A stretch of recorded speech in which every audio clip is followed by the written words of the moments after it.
Bueno, vamos a iniciar. Tenemos un panel de lujo en este momento. Pocas veces es posible encontrar a los directores de las asociaciones de fundaciones de América Latina, con la directora de Wings, con un representante de Avina juntos, para hacer un buen debate sobre el tema de los desafíos y el futuro de la inversión social privada y de la filantropía en América Latina. Entonces, decía que la mecánica de este panel va a ser, hemos presentado unos desafíos que hemos reflexionado con este equipo, que ha sido parte del comité asesor de este estudio, y cada uno de los panelistas nos va a presentar algunos de los desafíos. Les voy a pedir que presenten de una vez los desafíos de los que van a hablar, de manera que el siguiente presente sus desafíos y amplíe lo que quiera de quien presentó anteriormente. Vamos a empezar con Carolina Suárez, directora de la Asociación de Fundaciones Empresariales de Colombia, a quien le pedimos ese favor que nos presente para ella un grupo de desafíos, por qué son los desafíos y qué avances ve que se están haciendo en eso y qué retos hay para el futuro en relación a esos desafíos. Entonces, si empiezas, Carolina. Rodrigo, gracias y nuevamente gracias por la presentación y todo el apoyo que nos diste durante el estudio. A Elena, mil gracias por acompañarnos, a Daniel como representante de Avina, Avina Américas, Fundación Avina, a Jorge, a Carolina, nuevamente mil gracias por ser parte de este estudio. Lamentamos mucho la ausencia de André, el secretario general del GIFE, quien también participó activamente. Y la verdad que cuando iniciamos este estudio tuvimos la oportunidad de suscribir el convenio en el foro de Wings hace un año y tener este primer estudio es muy satisfactorio. Cuando veníamos en el avance del estudio y ahora que tú lo presentas en esas slides tan claras, encontramos que realmente los retos no son separados uno a otro, sino que todos terminan articulándose y todos terminan sumando uno con otro. Partiendo de una información con calidad, comparable y fácilmente accesible sobre la inversión social privada y la filantropía. Nosotros desde la AFE ha sido un desafío muy claro, contar con información precisa, que a su vez sea transparente y que nos permita rendir cuentas en tiempo oportuno. En tiempo oportuno no solamente para los beneficiarios nuestros, sino también para nuestros pares y para el gobierno. Creemos que en la medida que tengamos una información clara, una información completa, nos va a permitir articularnos más y con ello hacer alianzas y, como les decía cuando di la bienvenida, sumar más, porque estamos conscientes que cuando trabajamos articuladamente y en conjunto podemos sumar más. Desde la AFE en esa medida tenemos una plataforma estratégica de proyectos que se visualiza a través de un mapa, digamos esta es la versión 2.0, ya tuvimos la oportunidad de tener un mapa y hoy tenemos una plataforma estratégica de proyectos con cerca de 1000 proyectos de nuestras 61 fundaciones asociadas a la AFE, en la cual la tercera persona, ustedes que están acá, ingresan al mapa nuestro, mapa.afecolombia.org y ven los proyectos de las fundaciones, pero detrás de eso hay un sistema de gestión de cada fundación, quien al momento de apropiarlo puede hacer seguimiento a sus proyectos, seguimiento en campo. Entonces los operadores tienen la oportunidad de diligenciar indirectamente en campo con las comunidades la información que a su vez alimenta el mapa de la fundación, lleva al mapa de la AFE y hoy día lo estamos compartiendo con el gobierno a través del mapa social, lo hacemos cada 3 meses, y con la plataforma de SDG Funders, que es la que tú mencionabas ahora, la cual hacemos parte como país piloto, que están liderando fundaciones internacionales para promover el cumplimiento de los Objetivos de Desarrollo Sostenible. Entonces, es un reto regional. Creemos que compartir información no solamente nos corresponde a nosotros, como fundaciones, como 61 fundaciones que somos, sino realmente abrirnos al mundo y mostrar lo que está sucediendo en nuestros países. En las discusiones que tenemos en Wings, muchas veces se dice, ¿qué pasa en Latinoamérica? Y parte de este estudio es esto, es mostrar qué está pasando en Latinoamérica, que realmente somos un país comprometido, que somos una región que está trabajando en esa línea, que donde en entendimiento de inversión social privada y filantropía, los debates que hemos tenido acá durante este estudio, los que hemos tenido al interior de Wings, empiezan a acercarse un poquito a esa palabra, a quitarle un poquito esa connotación negativa de filantropía y verla como una herramienta también para crear transformaciones sociales. Y de ahí la importancia de la diversificación del sector. Tú lo mencionabas bien, que hay un crecimiento considerable de fundaciones empresariales. De las 61 fundaciones AFE, 43 son empresariales, y nos preocupa un poquito, y desde la AFE queremos mostrar que tenemos que mantener ese interés público por el cual trabajamos las fundaciones, esa visión de largo plazo, en no convertirnos en un instrumento de la empresa, y eso creemos que en la Junta de la AFE lo estamos promoviendo, en particular ahora que estamos en medio de una reforma tributaria al sector sin ánimo de lucro, donde están involucradas las fundaciones y donde la Junta Directiva ha sido muy clara. Vamos a luchar por unos principios de país, más que por los intereses particulares que puedan estar detrás de las fundaciones y por las empresas. Entonces ahí hay un principio claro de cómo tenemos que ser ese sector transparente, ese sector que le tiene que apostar al país y que tiene que ver más allá de ese retorno, de esa reputación misma a la cual nos acompaña, para privilegiar ese concepto que las fundaciones le pertenecemos a la sociedad. Y eso implica también ampliar los diálogos y la colaboración, ser esos puentes permanentes, esa visión de largo plazo que debe acompañar, y como lo mencionábamos esta mañana en la reunión de los consejos de los encuentros iberoamericanos de la sociedad civil, nosotros, fundaciones, somos laboratorios de trabajo social, y ahí tenemos que seguir trabajando. Evidentemente eso implica ampliar los tipos de relación con el gobierno.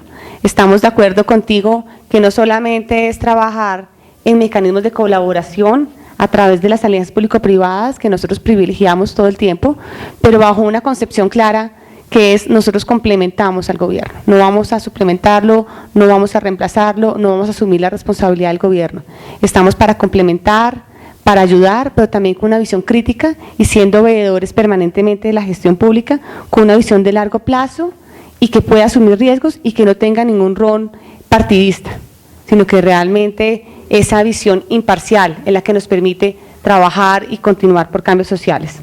Ello implica, si vamos a trabajar, digamos, y queremos diversificar el sector, implica también que tenemos que apoyar a la sociedad civil.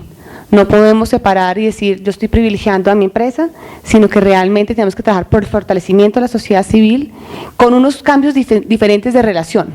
Creo que no se trata, yo me opuse mucho en el estudio cuando se hablaba de desconfianza a las ONGs. Creo que no hay una desconfianza, simplemente hay un cambio de relación del trabajo con las ONGs y las fundaciones empresariales.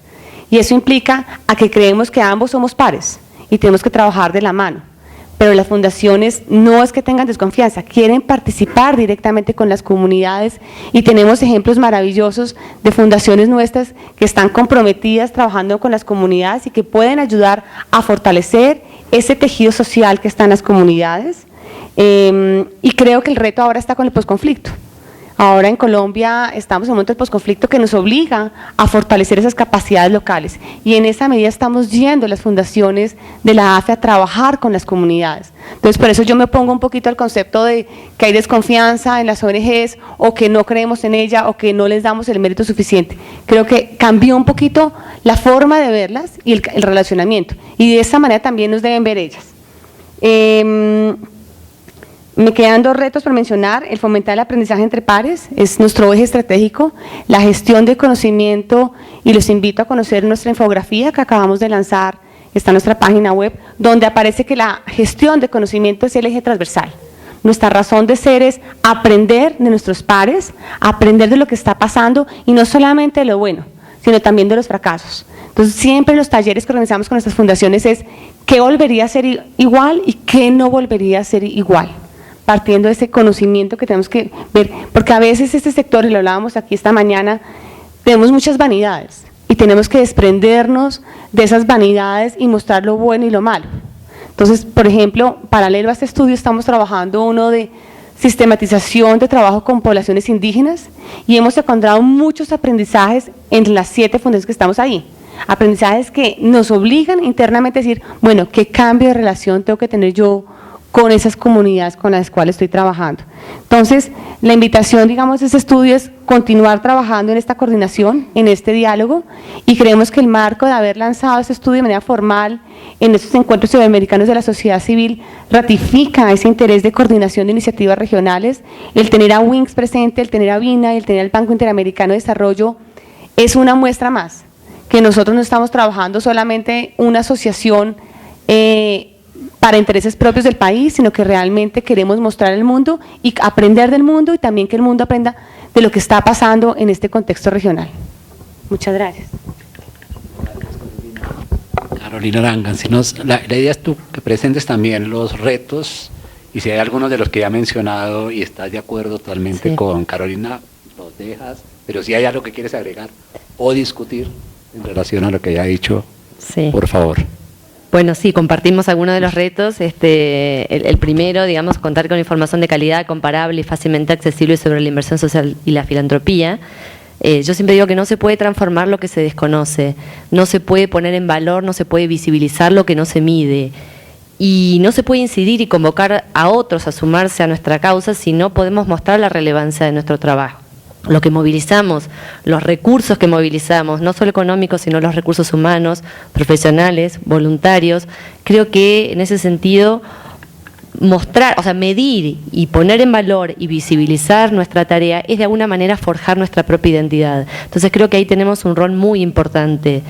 Por otro lado, siempre, digamos, tener información que pueda ser comparable, sobre todo si es en países de la misma región, es una herramienta sumamente útil y poderosa para los países, como en el caso mío, en el caso de Argentina, que tenemos muy poca información. Nada mejor que poder decir, mire lo que está pasando en Brasil, México, Colombia, en los países de la región, para poder incentivar un poco a que se mejore el entorno de la inversión social privada. Así que creo que es una herramienta muy poderosa y que si no existe información pública, tenemos dos opciones como asociaciones promotoras de este tema: o realmente pugnamos activamente para que los organismos públicos generen esa información y la demandamos y la exigimos, o la generamos nosotros. Creo que no hay, digamos, pero realmente es un rol que debemos cumplir y que esa información tiene que estar. Eso por un lado en lo que es el primer objetivo, que está sumamente alineado a otro de los objetivos que tiene que ver con la promoción de la transparencia. Creo que, bueno, en la América Latina todavía estamos en un plano del deber ser en materia de transparencia y vamos a lograr un cambio efectivamente cuando se logre internalizar la transparencia en la sociedad en general. Yo siempre digo que nosotros trabajamos muchas veces y mucho para nuestros propios socios o potenciales socios, pero muchas veces nos olvidamos de transmitir nuestro mensaje de lo que hacemos, la relevancia de nuestra tarea a la sociedad en general, porque yo creo que es cuando la sociedad en general demande a las empresas transparencia, cuando posiblemente tengamos más socios, cuando exijan a través de la elección de un producto o servicio por sobre otro, a través de otorgarles o no un crédito, a través de decir yo quiero trabajar o no en esta empresa, es cuando la sociedad, el ciudadano de a pie, empieza a exigir a las empresas transparencias, cuando realmente vamos a ver un cambio cultural.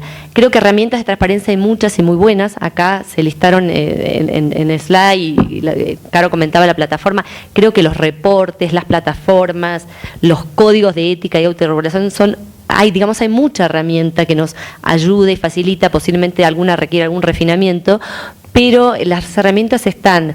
Lo que sí veo es poco ejercicio colectivo y participativo en la creación de esas herramientas. Yo me canso de ver empresas que tercerizan la confección de sus reportes sociales sin un correspondiente seguimiento. Es decir, no veo que realmente sea un ejercicio colectivo de todos los que forman parte y conducen las empresas la generación de esos reportes. Mucho menos que esos reportes sean herramientas para detectar inconsistencias. Estamos cansados también de ver casos resonantes de corrupción de empresas que publican reportes divinos.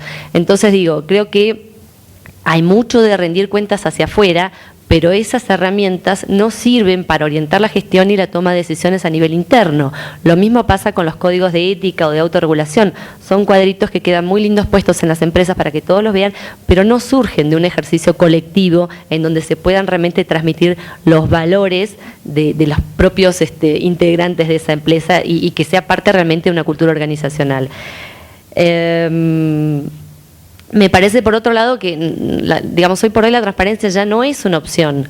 Me parece que o nos autorregulamos como sector o nos van a exigir de afuera esa transparencia. Entonces creo que es muy sano que como miembros de este sector también seamos muy celosos y guardianes de aquellas manzanas podridas que nos afectan como sector, porque realmente, como digo, si no nos autorregulamos, la regulación va a venir de afuera. Entonces creo que es un rol muy importante también que tenemos las asociaciones para jugar en ese sentido, poder demostrar la relevancia, la transparencia y ser en eso inteligentes, y creo que hay un sentido de oportunidad. Todavía creo que la sociedad en general sigue viendo la intervención la intervención social de las empresas como una manera de hacer greenwashing o de evadir impuestos. Esa percepción en el imaginario colectivo todavía existe.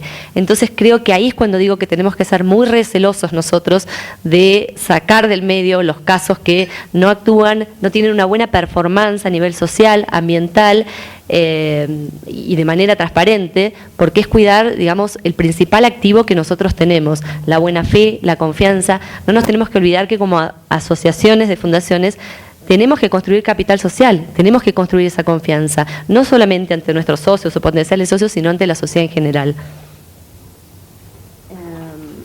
Bueno, otro de los retos tiene que ver con apoyar el fortalecimiento de la sociedad civil. Y yo todavía tengo socios al interior de GDF que me preguntan por qué me parece que esto tiene que ser un tema de agenda de los donantes y no una preocupación de las organizaciones. Y ahí, bueno, siempre recuerdo lo que dice un compatriota mía de la Fundación Avina, Carlos March. Él dice, bueno, estamos recreando una lógica perversa del donante, que es financiar proyectos y no pensar en la profesionalización y en la sustentabilidad de las organizaciones. Entonces, se invierte, digamos, contamos con proyectos ricos en instituciones pobres, y creo que ningún proyecto puede funcionar y ser exitoso en una organización que dedica el 80% de su tiempo a buscar recursos. Entonces, creo que se apoyan proyectos y luego a la hora de pedir una rendición de cuentas por esos proyectos, se exige unos informes que demandan por atrás la existencia de un sinfín de profesionales, contadores, comunicólogos, evaluadores profesionales, administrativos, y no se está apoyando la gestión de las organizaciones. Y me parece que es muy importante también poder asegurar la independencia de las organizaciones, sobre todo aquellas que buscan incidir en políticas públicas, que tienen esa vocación, porque muchas veces las empresas, y esto se ha dicho también acá, no tienen esa vocación o no se quieren exponer, lo cual es algo entendible en algunos temas sensibles públicamente, pero tampoco se está apoyando a aquellas organizaciones que sí tienen esa vocación. Yo antes era muy crítica, por ejemplo, de las cenas de beneficencia, ¿no? Decía, bueno, qué poco estratégico, la verdad que hay que ser más innovadores, pero realmente en los últimos años, si bien considero que hay que renovar un poco esos formatos, ¿no?, de las típicas cenas de beneficencia, apoyo el concepto que hay detrás, de apoyar organizaciones sin un fin concreto, apoyarlas en su sustentabilidad, porque si no, no estamos asegurando la independencia. Creo que las fundaciones donantes tienen innumerables roles que cumplir en el fortalecimiento de las organizaciones. Las empresas son escuelas de liderazgo, de formación profesional, de desarrollo de modelos de negocio innovadores, y todo eso creo que puede ser derramado a la sociedad civil. También en detectar líderes de la sociedad civil y poder acompañarlos, y por qué no, hasta instancias en que podamos convertir a líderes de la sociedad civil en políticos, es decir, poder estar en lugares claves y poder convertirlos o ayudarlos en ese proceso de convertirse en decisores. Muchas veces la sociedad civil se queda ahí por no tener un proceso de acompañamiento, y ese es un posible rol de los donantes también. Me olvido de algo. Bueno, había elegido otro de los retos, que es promover un buen balance entre el interés público y los intereses privados en el caso de la ISP empresarial. Es un gran temón, y algo ha dicho también Rodrigo al respecto, hemos reflexionado mucho en este sentido. Creo que, el concepto de valor compartido fue un concepto sumamente beneficioso, en el sentido que logró amigar y alinear las expectativas empresariales y sociales, y eso fue muy positivo, pero me parece que el binomio negocio-comunidad cercana tiene un límite, y estamos en una conversación, en un diálogo, me parece, para ampliar ese concepto. Creo que la alineación hoy por hoy tiene que ir más allá, una alineación regional, global y, ¿por qué no, planetaria? Hay cuestiones que nos atañen a todos como colectivo, y creo que ese binomio ha funcionado de alguna manera primero muy positivamente porque se pasó de una gran dispersión en las inversiones sociales a una extrema focalización, especialización, y eso fue muy bueno, pero creo que también hoy por hoy está funcionando de una manera como una especie de anteojera, que decir yo no invierto en nada más que no sea lo estrictamente alineado a mi negocio, y me parece que eso no está siendo, digamos, positivo en este momento. Creo que tenemos que empezar a ver agendas colectivas. Y por otro lado, creo que en ese sentido que los objetivos que hoy por hoy plantean Naciones Unidas, los objetivos de desarrollo sustentables, pueden ser una gran oportunidad y un gran norte para todos los actores privados en miras a aunar en forma coordinada esos esfuerzos colectivos. Y ahí también tenemos un rol nosotros como asociaciones de fundaciones en promover de alguna manera ese alineamiento a una agenda más global, una agenda de desarrollo global. Bueno, creo que ahí andábamos. Muchas gracias. Seguro me olvido de algo, Carolina. pero... Le pediríamos a Jorge, por favor, si nos compartes tus reflexiones sobre los retos y las ideas que tienes en torno a estos desafíos. Con mucho gusto, Rodrigo. Muy buenas tardes a todos. Pues yo, en primer lugar, quisiera agradecer y reconocer el liderazgo de la AFE, la Asociación de Fundaciones Empresariales de Colombia, por habernos convocado para hacer este estudio. Creo que... No, bueno, hay que reconocerlo públicamente y más estando en Colombia. Y que creo que está abriendo un camino muy importante que proviene desde la sociedad civil y con recursos propios, complementados por otras agencias, pero que es una iniciativa de lo que estamos ya viendo como asociaciones y como necesidades. Y en segundo lugar, bueno, pues agradecerle a Rodrigo Villar que haya aceptado ser el investigador responsable de esta investigación y que, pues para mí es un punto de partida nuevo para conocer mucho más esta realidad de nuestros países, que creo que todavía estamos en pasos sucesivos aproximándonos para conocerla, pero todavía nos falta.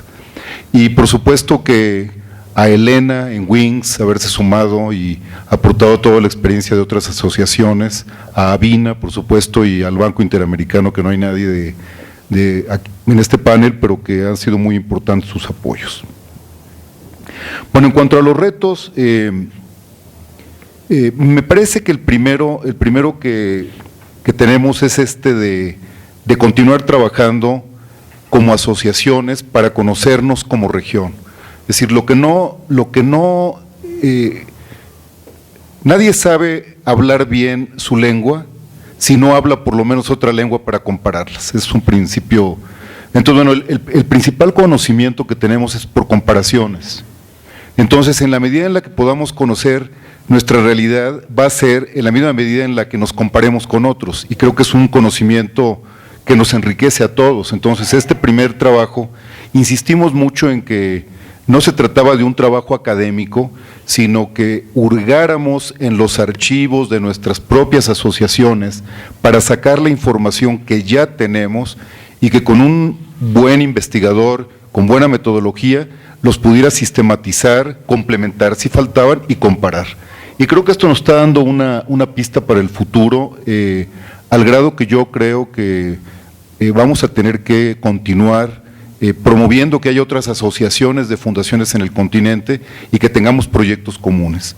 En este primer reto de contar con información de calidad, bueno, el reciente estudio comparativo del tercer sector data del año 2001 con datos del año 95, que fue el primer enorme esfuerzo que hizo Lester Salomon desde la Universidad de Johns Hopkins, en la que comparó 34 países del mundo y en la que en varios de nuestros países incluso hubo documentos que los presentaron y que con el paso del tiempo nos hemos dado cuenta que muchas comparaciones no estaban bien hechas, se comparaban peras con manzanas o con naranjas, pero fue el punto de partida y es el que teníamos. Ahora ya tenemos este otro estudio, recursos privados y filantropía para la transformación social, que me parece que es otro punto de partida. Y me encantó la frase de Carolina Langan diciendo que para transformar hay que conocer y que lo que no se mide no se conoce. Entonces yo creo que es una muy buena formulación que creo que tenemos que seguirla hacia adelante si nosotros queremos incidir en la transformación de una sociedad que genera una enorme cantidad de personas excluidas de los beneficios del desarrollo, dicho de alguna manera muy rápida, y que obviamente no lo vamos a resolver nosotros, pero que nosotros sí podemos tener la capacidad de encontrar soluciones innovadoras que luego pueden escalar a lo público en los gobiernos o incluso en las regiones. Entonces creo que ese rol que se insistió mucho en la presentación, lo veo cada vez con mayor claridad como un rol de la sociedad civil. Entonces me parece que para poder incidir en esa transformación pues tenemos que conocer más lo que hay de participación ciudadana en lo público.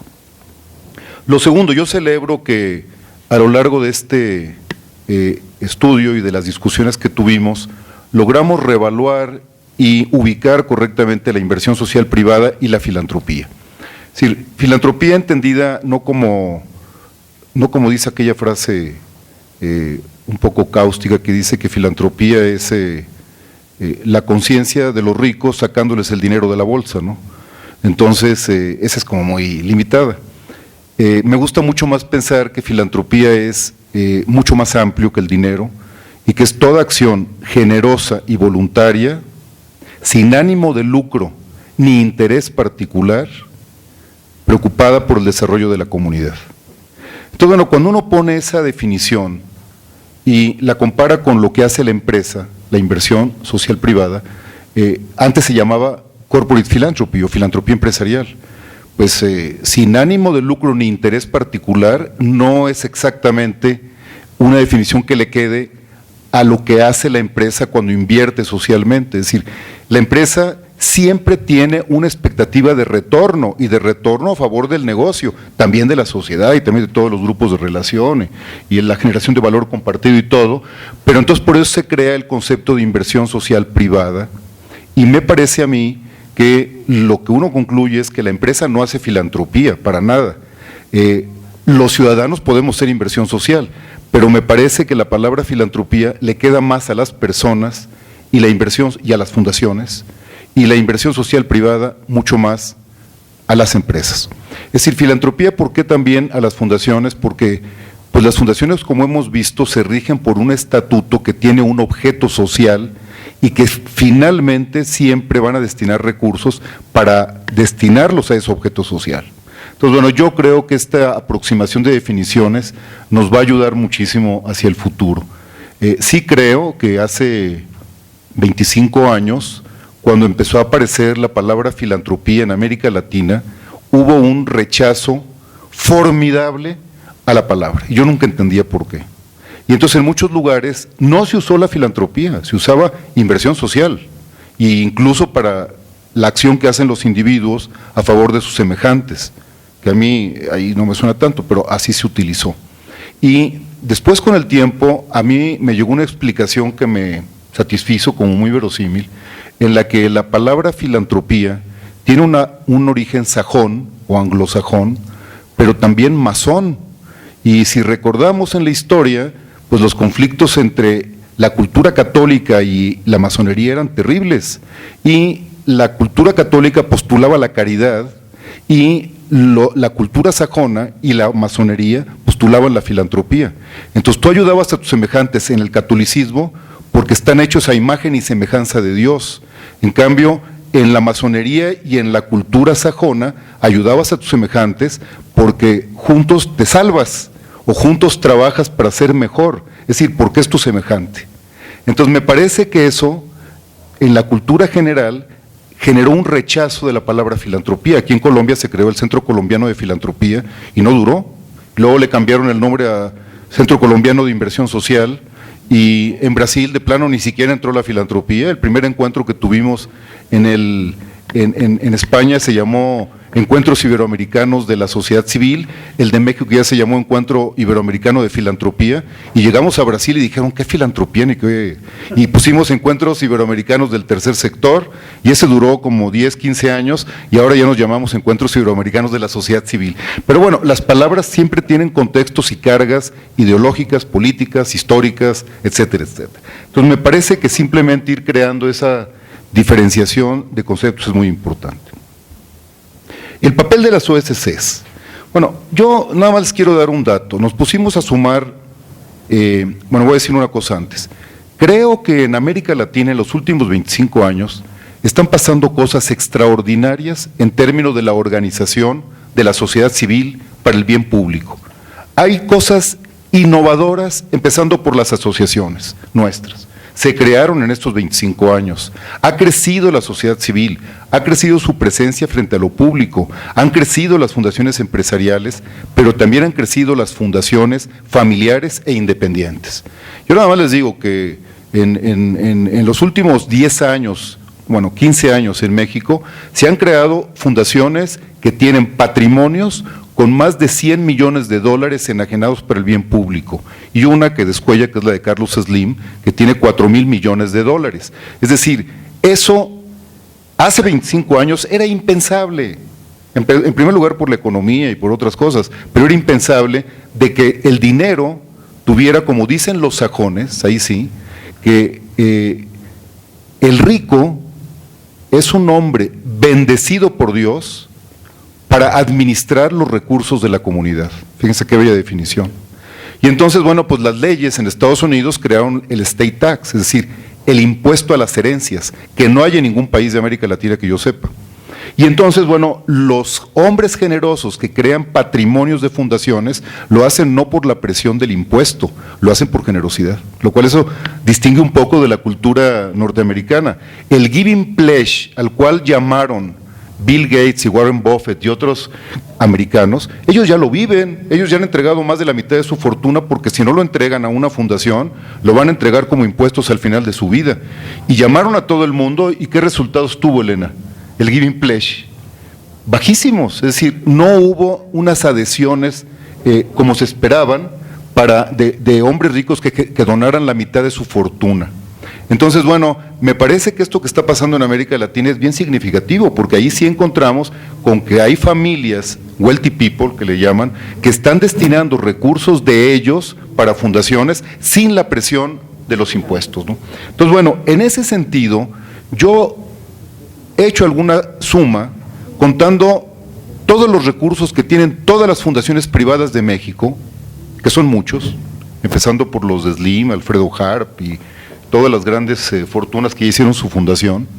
Si suma uno todo eso, todos los activos que están registrados en el portal de transparencia que mencionó Rodrigo, no le llegamos ni al 20% de los recursos gubernamentales destinados a acciones sociales. Entonces, para mí me queda claro que el rol de la filantropía y de la sociedad civil no es nunca sustituir la acción de los gobiernos, para nada, no hay capacidad de eso. Hacer lo que el gobierno no hace, me parece que tampoco es nuestra vocación. Hay que exigirles que cobren bien impuestos y que hagan lo que tengan que hacer, pero que usen la filantropía para complementar recursos, programas gubernamentales que no quieren financiar. Entonces, ¿qué rol tiene para mí la filantropía? La innovación. Es decir, los recursos privados aplicados a temas sociales, no tengo ningún problema con la asistencia cuando hay tanta pobreza se requiere en un proceso, pero la asistencia desvinculada del ataque a causas se vuelve asistencialismo, genera dependencia y genera control. Entonces, me parece a mí que lo que sí podemos hacer es encontrar soluciones innovadoras que luego se lleven a lo público. Y yo veo, por ejemplo, casos de incidencia que a mí me parecen extraordinarios. Por ejemplo, conozco mucho más de México, pero había un problema en la que las cárceles se estaban llenando, todavía, pero se estaban llenando, no de delincuentes, sino de pobres que hicieron delitos menores, porque los que hicieron delitos mayores, pues tienen abogados y salen rápido de la cárcel. Entonces, hubo uno de estos hombres, un ejecutivo muy importante de una compañía muy importante, que de pronto, por una circunstancia de esas legales, él iba a demandar a un empleado y él se le adelantó y lo demandó a él, y cayó en la cárcel un fin de semana, el sabadazo que le decimos en México, en la que con todas sus relaciones, dinero y todo, se pasó 2 noches en los separos del Poder Judicial. Y este era un hombre muy católico. Y él dijo, esto que me pasó no puede ser nomás así de gratis. Algún mensaje me están mandando. Y entonces él dijo, ¿cuánta de la gente que hay aquí está aquí más bien por ser pobre que por ser delincuente? Y empezó a preguntar, y gente que sabía, un albañil que se robó una pala, una trabajadora doméstica que se robó una medallita, etcétera. Es decir, y luego además un sistema de justicia que en general salud a los pobres caen y se quedan allí, punto, porque la defensa de oficio pues no lo saca. Entonces él dijo, yo voy a trabajar para ayudar a este problema. Y empezaron a cambiar leyes y empezaron a todo. Bueno, les hago rápido el cuento de toda esa trayectoria en 25 años, lograron los juicios orales en México que cambiaron ya el sistema de administración de justicia y ahora van a ser juicios orales, lo cual implica recursos y mil cosas, pero me parece que ese es el aporte de la sociedad civil. Y podríamos hablar, por ejemplo, en México no había Comisión Nacional de los Derechos Humanos. Empezaron a haber organizaciones de la sociedad civil que empezaron a denunciar tortura, arbitrariedades, etcétera, de todos los gobiernos en todos los niveles, y entonces proliferaron las asociaciones de derechos humanos. Bueno, de inmediatamente el presidente Salinas crea la Comisión Nacional de Derechos Humanos. Es decir, y hoy en día, bueno, o con las mujeres fue lo mismo, los derechos de las mujeres que te crean. Naciones Unidas se creó por la Asociación para las Naciones Unidas, después de la guerra, para evitar los destrozos en el futuro. Dijeron, no puede ser que lo dirimamos todos a balazos, sino que creemos un espacio de diálogo, y de allí nace la Organización de Naciones Unidas con la Declaración Universal de los Derechos Humanos. Entonces digo, me parece que la innovación social como tema de la ciudadanía organizada y de las fundaciones que las apoyan, tenemos que difundirla mucho más porque es lo que tiene más futuro. Y la tendencia que había era a programas de corte asistencial en necesidades muy sensibles, con resultados inmediatos y de corto plazo, y que pues, sí dan imagen, pero no te cambian cosas, ¿no? Entonces, por eso me parece que es un rol la innovación. Otro reto es el fortalecimiento de la sociedad civil. Yo creo que sigue siendo muy exiguo la cultura del asociacionismo en nuestra sociedad, por lo menos latinoamericana, porque en España tienen un buen número. Y Portugal. Pero en América Latina, si comparamos cifras, 320 millones de habitantes con casi 2 millones de charities en Estados Unidos, y en la que cada norteamericano tiene por lo menos 5 asociaciones a las que está vinculado, pues estamos muy mal. Es decir, por lo menos desde el punto de vista formal, muy probablemente en América Latina, no formalizamos, aunque sí ayudamos, es otro problema.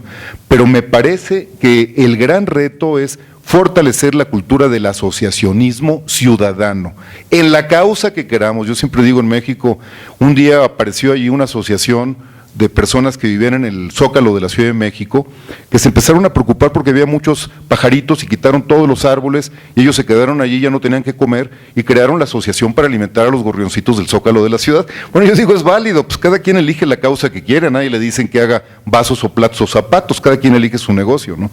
Entonces, bueno, lo que me parece importante ahí es ampliar el asociacionismo. Y como último reto que yo elegí hablar el día de hoy, me parece que es de continuar el diálogo y coordinación de iniciativas entre nuestras asociaciones. Yo creo que sin duda alguna hay enorme talento en la empresa, que aplicado a lo social se multiplica, y hay un enorme talento, experiencia y pasión en la sociedad civil por su compromiso, que unido en mutuo respeto con la empresa y con gobiernos, hacen una sinergia espectacular y que me parece que hay que trabajarla. Y eso es lo que estamos trabajando, me parece, en las 4 asociaciones, tanto GIFE como AFE, como GDF y CEMEFI. Entonces creo que en la medida en la que nosotros unamos esfuerzos, pues vamos a animar a que de otros países puedan participar en este grupo y ver qué más tenemos que hacer para que nazcan más asociaciones de sociedad civil o de fundaciones, o le llamemos como le llamemos, pero me parece que tiene que haber instituciones que tengan como misión apoyar a los ciudadanos que quieren trabajar institucionalmente por el cambio de la sociedad. Yo hasta ahí lo dejaría. Muchísimas gracias. Muchas gracias, Jorge. Elena, tú que tienes una visión regional desde Wings, conoces este mundo de las fundaciones en el mundo, ¿cómo ves los retos que tiene América Latina, los retos de las fundaciones para América Latina? Bueno, voy a empezar con un anuncio que trajo una publicación del año 2010-2009 que está ahí en la mesa, que es la inversión social privada en Latinoamérica, en América Latina, tendencias y retos, algo así, que publicamos con IRIS y tenemos algunas copias en español, entonces está ahí y ahí hay un análisis de fuerzas y tendencias, así que pueden comparar con esta última publicación. Entonces dejo ahí ya avisado que está en la mesa. Sin querer repetir lo que hablaron los colegas, pero haciendo como que un comparativo con el escenario global, ¿no? El tema de los datos, por ejemplo, ¿no? de informaciones de calidad. Estamos hablando de datos. Vivimos hoy día en una sociedad que maneja datos. Todas las industrias, todos los sectores trabajan con datos. Ven ahí que es un Waze, un Google Maps, todo, ¿no? Y esto es muy importante para planificar el futuro, para tener su visión de estrategia. Y vemos, por ejemplo, en Latinoamérica mucha discusión que tuvimos ahora de la inversión social privada, que es el retorno, si hay retorno, si no, si medimos el retorno, cuánto es el retorno, pero nadie habla de cuánto es la inversión. Estamos hablando de una inversión social privada. ¿Cuánto es esta inversión en Latinoamérica? ¿Cuál es el número? Sabemos que en Brasil aumenta, baja, sube, hay más, hay menos, pero ¿cuánto? ¿Cuánto es la inversión social privada? Tenemos que dar un paso más allá y abrir estos números, ¿no?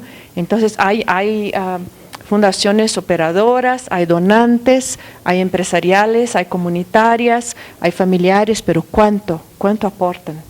Esto crea un desconforto muy grande porque la gente no quiere abrir estos datos, pero eso es fundamental para fortalecer y desarrollar el sector en Latinoamérica, para tener más visión de estratégica, donde hay mucho, donde hay poco, donde hay compromiso, donde no hay, donde podemos hacer colaboración, donde no. Y también para hablar con el mundo. Hay fundaciones de escopo global que quieren apoyar una causa, no sé, de apoyar procesos de paz y quieren trabajar con Colombia, pero necesitan conocer quién serían sus pares. Nadie más trabaja con desconocidos. Para hacer colaboración, para trabajar con pares, queremos saber quiénes son, qué hacen, y para eso necesitamos los datos. Entonces, estamos hablando de datos cuantitativos, de cuánto es la inversión, de dónde viene, para dónde va, con qué causa, de qué manera va, es aporte, es una donación, es una operación hecha por un grupo. ¿Qué es? Esto necesitamos saber, es muy importante. Y este es un movimiento global. Varios países ya están más avanzando en esto también. En este sentido, Wings ha promovido una carta global que ayuda a las organizaciones a compartir en estos datos, porque es sensitivo el tema, la gente no gusta abrir los datos y cuando los tienen dificultad de compartir. Por discutir la cuestión de quién es dueño, ¿no? de esta información, cómo lo compartimos. Aquí para este estudio no fue necesario crear, digamos, principios para compartir datos, porque fueron datos más conceptuales. Estamos hablando de los conceptos, ¿no? Pero realmente de cuánto aportan las fundaciones o el inversor, el investidor social privado, esto no sabemos y es muy, muy importante. Es una demanda que surge del mundo global y que va a llegar a Latinoamérica pronto. Creo que tanto Avina con el BID también iniciaron una iniciativa, ¿no? Un trabajo de conocer un poco mejor qué es este número, de qué estamos hablando. Para la propia credibilidad del sector es fundamental. Y cuando miramos, por ejemplo, no estamos hablando de las organizaciones de la sociedad civil que reciben fondos para trabajar una causa o entregar un servicio. Porque estas organizaciones en general, algún mecanismo de transparencia, algún reporte de cuánto manejan y cuánto gastan, ya tienen establecido. Estamos hablando de la inversión social, del inversor social, de una fundación. Si la fundación es operadora, ¿cuánto opera por año? Porque eso es tan oscuro, porque no podemos hablar. Es fundamental y es una tendencia global, ¿no? Y cuando tenemos los números, vemos la cantidad de materiales de sensibilización que uno puede hacer a la sociedad en general, a otros donantes, a otros pares que pueden sumarse a la iniciativa. Entonces, cuando tenemos los datos, son muy útiles, se prueban que son muy útiles. Entonces, eso es una tendencia global que creo que es un momento de de trabajar más firme en este tema en América Latina. Yo sé que, por ejemplo, la Asociación Española de Fundaciones tiene un estudio muy detallado del sector, pero ahí también es un tema difícil, ¿no?, de gerenciar, porque no nos le gusta mucho hablar, hay implicaciones, pero es una tendencia global que es muy importante. Hablando de los retos de más, ¿cómo dice?, un ámbito más positivo para la filantropía, ¿no?, de tomar los valores positivos de la filantropía, lo que veo que sería interesante en América Latina es abrazar un poco más, una más diversidad conceptual, de que el sector de filantropía y inversión social privada es diverso. Y ahí está compuesto por la inversión social empresarial, lo que aportan las empresas, está compuesto por la filantropía familiar, por la filantropía comunitaria, y es esta diversidad de actores que tienen diversos abordajes o maneras de hacer su contribución social a la comunidad. Es esta diversidad que va a traer la robustez, la fuerza de todo el sector. Entonces, todavía tenemos una tendencia de seguirnos todos el mismo camino. Entonces, estamos como 90%, no sé, en Brasil, por ejemplo, ¿no?, 80%, 90%, no sé, es empresarial, y la inversión social empresarial sí es muy importante, pero es importante abrazar el concepto de diversidad, que hay varios actores, hay varias formas, y el nuevo actor que surge es este de las inversiones, los negocios sociales, ¿no? Cómo esto surge en América Latina, qué formato va a tener y cómo los abrazamos juntos como parte del mismo sector. Entonces creo que esto es una otra cosa que vemos como una tendencia global y que es importante en América Latina, en Latinoamérica, tener también este concepto de la diversidad del sector, de los varios maneras de organizarse, desde la filantropía comunitaria, las fundaciones comunitarias. Eso en México, por ejemplo, crece bastante, ¿verdad? Y las corporativas, las empresariales y las familiares también. Entonces, eso me parece otro concepto muy importante. Sin tomar mucho tiempo, voy a pasar ya para un reto que está más al final, que es este de fomentar el aprendizaje entre pares. Y esto es algo que es esencial, es fundamental en América Latina, en Iberoamérica y en el mundo global también. Principalmente porque trabajamos en un sector que no está 100% profesionalizado. No son profesionales que tienen ahí sus redes, sus networks de alumnos o de escuelas, ¿no? Entonces, ¿dónde la gente va a trocar experiencias? Entonces, bueno, busco ahí el ejemplo de las dos Carolinas que me están mirando, ¿no? Están ahí como directoras ejecutivas de asociaciones. La Carolina en Argentina, ¿con quién es su par ahí en Argentina? ¿Hay otro dirigente de asociaciones de fundaciones? No. Entonces, ¿dónde va a trocar ideas? ¿Dónde va a fortalecerse? ¿Dónde va a tener apoyo? ¿Dónde va a avanzar su conocimiento? Entonces, el aprendizaje entre pares es fundamental, y en este tema pasa por el internacional, pasa por el regional en Latinoamérica, porque son pocos los países que tienen varias organizaciones. Ahí en Brasil tenemos suerte porque ya hay un sector con varias organizaciones, en México también, pero no hay muchos CEMEFIS, ¿verdad, Jorge? Así que hay que salir al escenario regional y global para avanzar el conocimiento, para fortalecer, para consolidar el aprendizaje. Entonces, el tema de aprendizaje entre pares es muy importante. En este momento aprovecho para agradecer a Colombia por el esfuerzo de reunirnos acá. Yo sé, Carolina, el todo que le gusta, ¿no?, con un equipo tan pequeño, de organizar eso todo, pero es un momento muy importante para todos, de fortalecimiento, de conocimiento, de avance.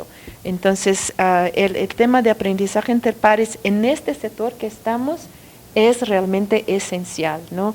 WINC se compromete mucho en buscar los recursos y trabajar los temas y buscar activos para promover esto. Pero les toca un esfuerzo nacional también de movilizar su tiempo al menos, ¿no?, para poder participar, pero es un tema realmente muy importante, ¿no? Yo creo que quería terminar por aquí, porque hay mucho más que hablar, pero estoy abierta para preguntas del grupo, entonces no voy a terminar por acá diciendo que este estudio lo vamos a traducir en inglés, porque es muy importante que lo que pasa en Latinoamérica, en Iberoamérica, converse con el mundo global. Y si lo hacemos todo en español, estamos como un apéndice del mundo, ¿no? Aquí nuestro mundito, pero para el diálogo global necesitamos esto en inglés. Entonces Wings se compromete, ya estamos, ¿no?, trabajando en la traducción para el inglés y lanzarlo en inglés, porque los otros continentes y los otros grupos tienen curiosidad de conocer lo que pasa acá y cuál es nuestra realidad. Así que me gustaría terminar por acá, y si tienen preguntas específicas estoy abierta. Gracias, Elena. Daniel, tú también, que tienes una perspectiva regional por el trabajo de Avina, quisiera que nos dé estos comentarios sobre los retos, los desafíos, dónde crees que debe apuntar la agenda, cómo complementas o adicionas sobre lo que ya han presentado. Gracias, Rodrigo. Y bueno, primero, gracias a ti, a Carolina, a nuestros aliados y socios en esta publicación, en esta iniciativa. Pero antes, y también para ver si todavía están despiertos, quería, mis comentarios van a ser un poco provocadores, porque creo que de eso se tratan estos paneles, no de repetir lo que ya sabemos, y no solo para provocar al panel, sino a la audiencia. Entonces me gustaría saber más o menos cómo está compuesta usando las categorías del estudio. Ustedes, ¿quiénes? Levanten la mano a los que se consideran donantes. Ya voy para allá. Donante en general. Yo dono alguna cosa, tiempo, plata. No, sus organizaciones, si son individuos, se consideran institucional o personalmente. Listo. De ustedes, de los donantes, los que se consideran donantes, ¿quiénes tienen fuentes propias de recursos? O sea, al menos tienen una parte de lo que donan que es de ustedes, que no hay que pedírselo con mucho esfuerzo. Ok, listo.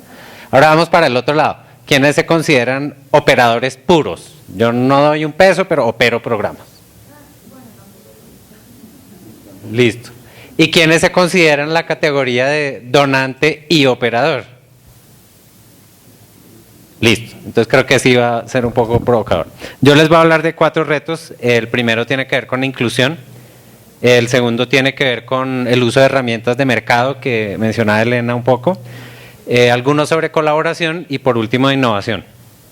Entonces, hablando sobre inclusión, y creo que acá hemos hablado de diferentes términos, diversidad, de la sociedad civil, de que no son solo este tipo de donantes los que existen en el mundo, pero sí tenemos la responsabilidad, los que estamos aquí reunidos, de garantizar que no estamos limitando la capacidad de las organizaciones, especialmente de base, para fortalecerse. Porque una cosa es que invirtamos en fortalecimiento institucional y que dejemos que inviertan en operaciones, en gestión del conocimiento, etcétera, en la plata que invertimos, y otro es que de hecho estemos sacándolos de la ecuación, especialmente en nuestro diálogo con los gobiernos. Que dicen, yo dialogué con la sociedad civil, yo lo consulté, sí, pero resulta que es que hablaste con un subconjunto de la sociedad civil que por lo que ya resulta del estudio a veces podría tener unos intereses privados, legítimos, pero hay que pensar desde la diversidad de todo el tipo de organizaciones. También en línea con, sobre todo lo que resaltaba Elena, como no sabemos el cuánto, entonces claro, el número de organizaciones nos da una aproximación a lo que está sucediendo, pero así para darles un dato, solo entre Open Society, Ford y Avina invertimos por lo menos $100 millones en América Latina todos los años, y solo somos 3.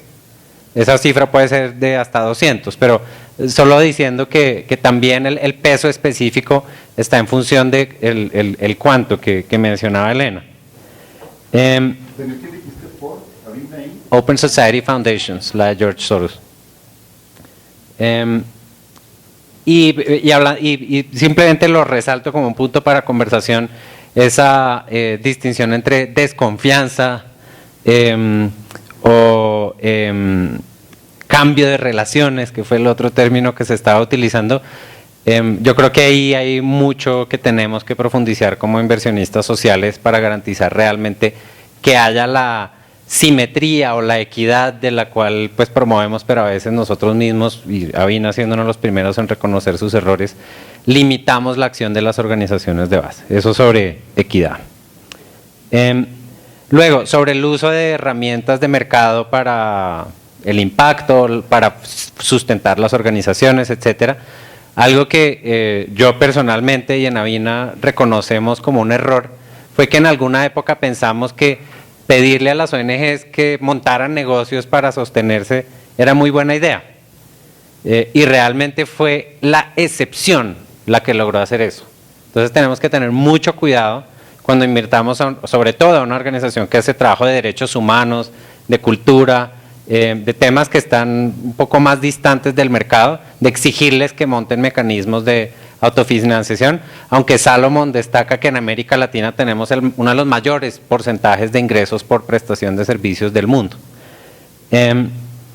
Y por otro lado, la otra cara de la moneda de eso es que yo estoy totalmente de acuerdo en que tenemos que, no podemos invertir solo en las agendas de educación, salud, etcétera, que son las más afines a las empresas y a la inversión social privada, en entrar en temas más amplios, sistémicos, etcétera, pero por otro lado tampoco le podemos pedir a las empresas que hagan cosas que están muy lejos de su operación. Tenemos nosotros como ciudadanos, ahí sí, como decía Jorge, que invertir en los temas que las empresas, porque no deben o no quieren, van a invertir. Y la que lo haga voluntariamente, fantástico, pero mi opinión es que no le podamos exigir a las empresas que hagan inversiones que están muy lejos de su misión, y más bien promover mecanismos de pagar por resultados, que yo creo que es algo que va a transformar la filantropía y a la sociedad civil en el futuro. Y dos puntos finales muy breves. Uno sobre colaboración. Como ya algunos me han escuchado decirlo, nosotros, los donantes, inversionistas sociales, siempre le estamos exigiendo a nuestras contrapartes, sobre todo cuando es una relación más de contratista que de aliado, que colaboren entre ellos.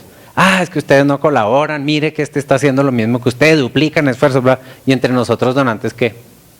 ¿Cuándo vamos a trascender del aprendizaje, de las charlas, de los informes, de los seminarios, a de verdad juntar nuestra plata, nuestra inteligencia, nuestras capacidades y hacer colaboración efectiva en el territorio?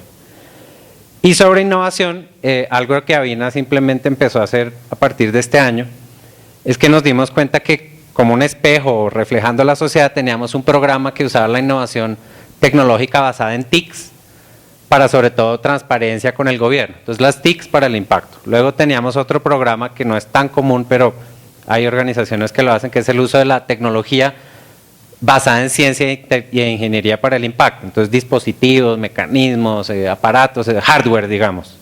Y luego tienes por allá el otro sector de organizaciones que trabajan en el uso de modelos de negocio, inversión de impacto, etcétera. Y por último tienes pues básicamente lo que hacemos todos, que es innovación social.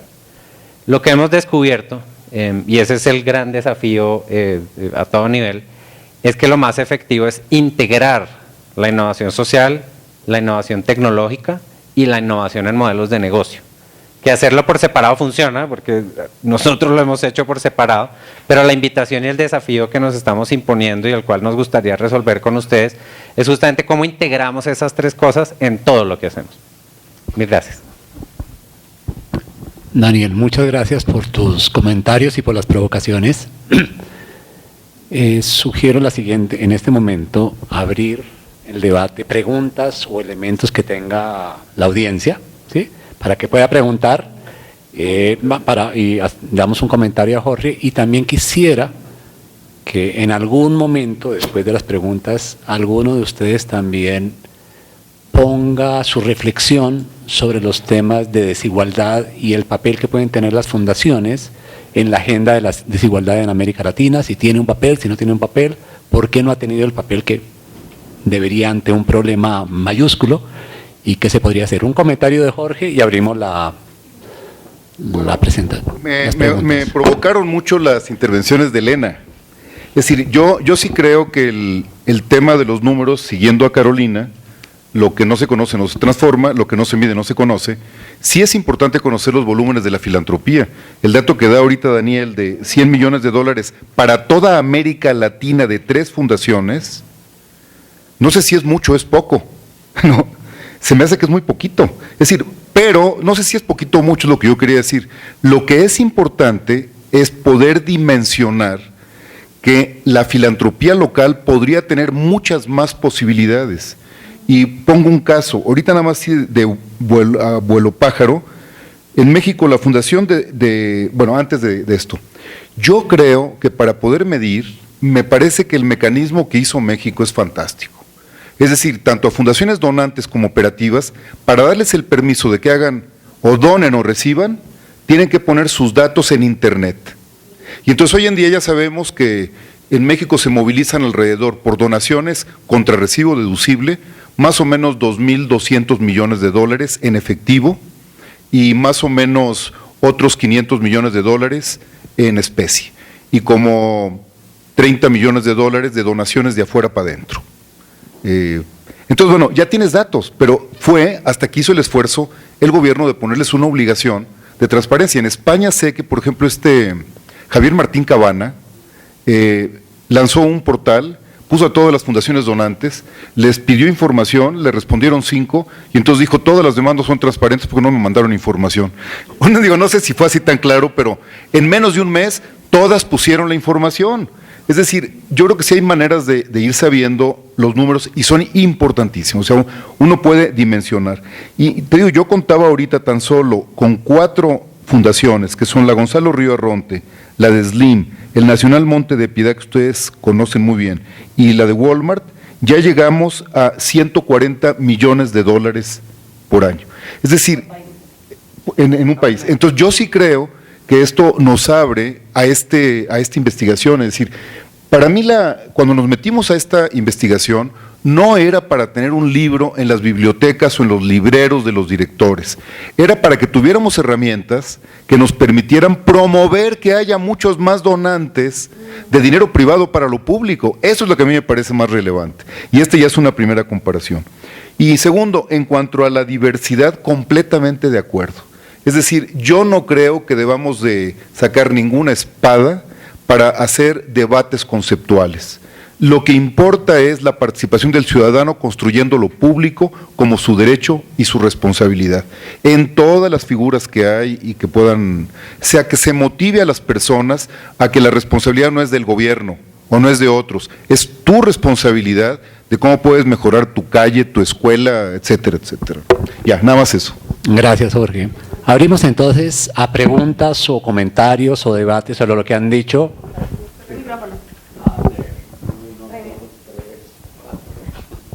Sí, quisiera hacer un comentario a propósito de Elena y lo que acabas de decir tú, Jorge.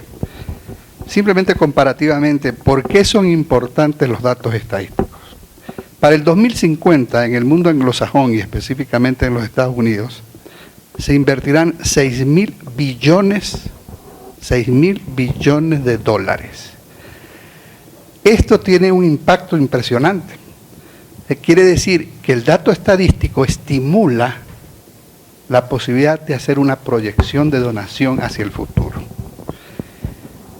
Quizá, entonces, lo que hay que tratar de estimular es que este estudio cualitativo tenga un segundo capítulo que quizás llegue a la formulación cuantitativa, que tiene un rol fundamental en lo cualitativo, porque es la que va a estimular. Ese comentario con respecto a lo de Elena. Y en relación a otro tema suscitador, que no se ha tocado aquí. América Latina vive una particularidad, su crecimiento y su ensanchamiento de las clases medias, como nunca antes vivió.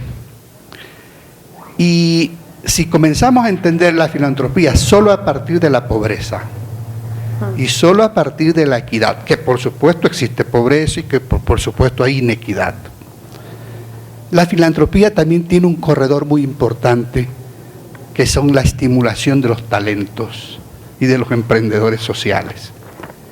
Y sociedades predecibles hacia el futuro son aquellas que desarrollan sus talentos. Entonces el tema de los talentos es un tema clave y fundamental sobre el cual tiene que ir también o concurrir también la filantropía.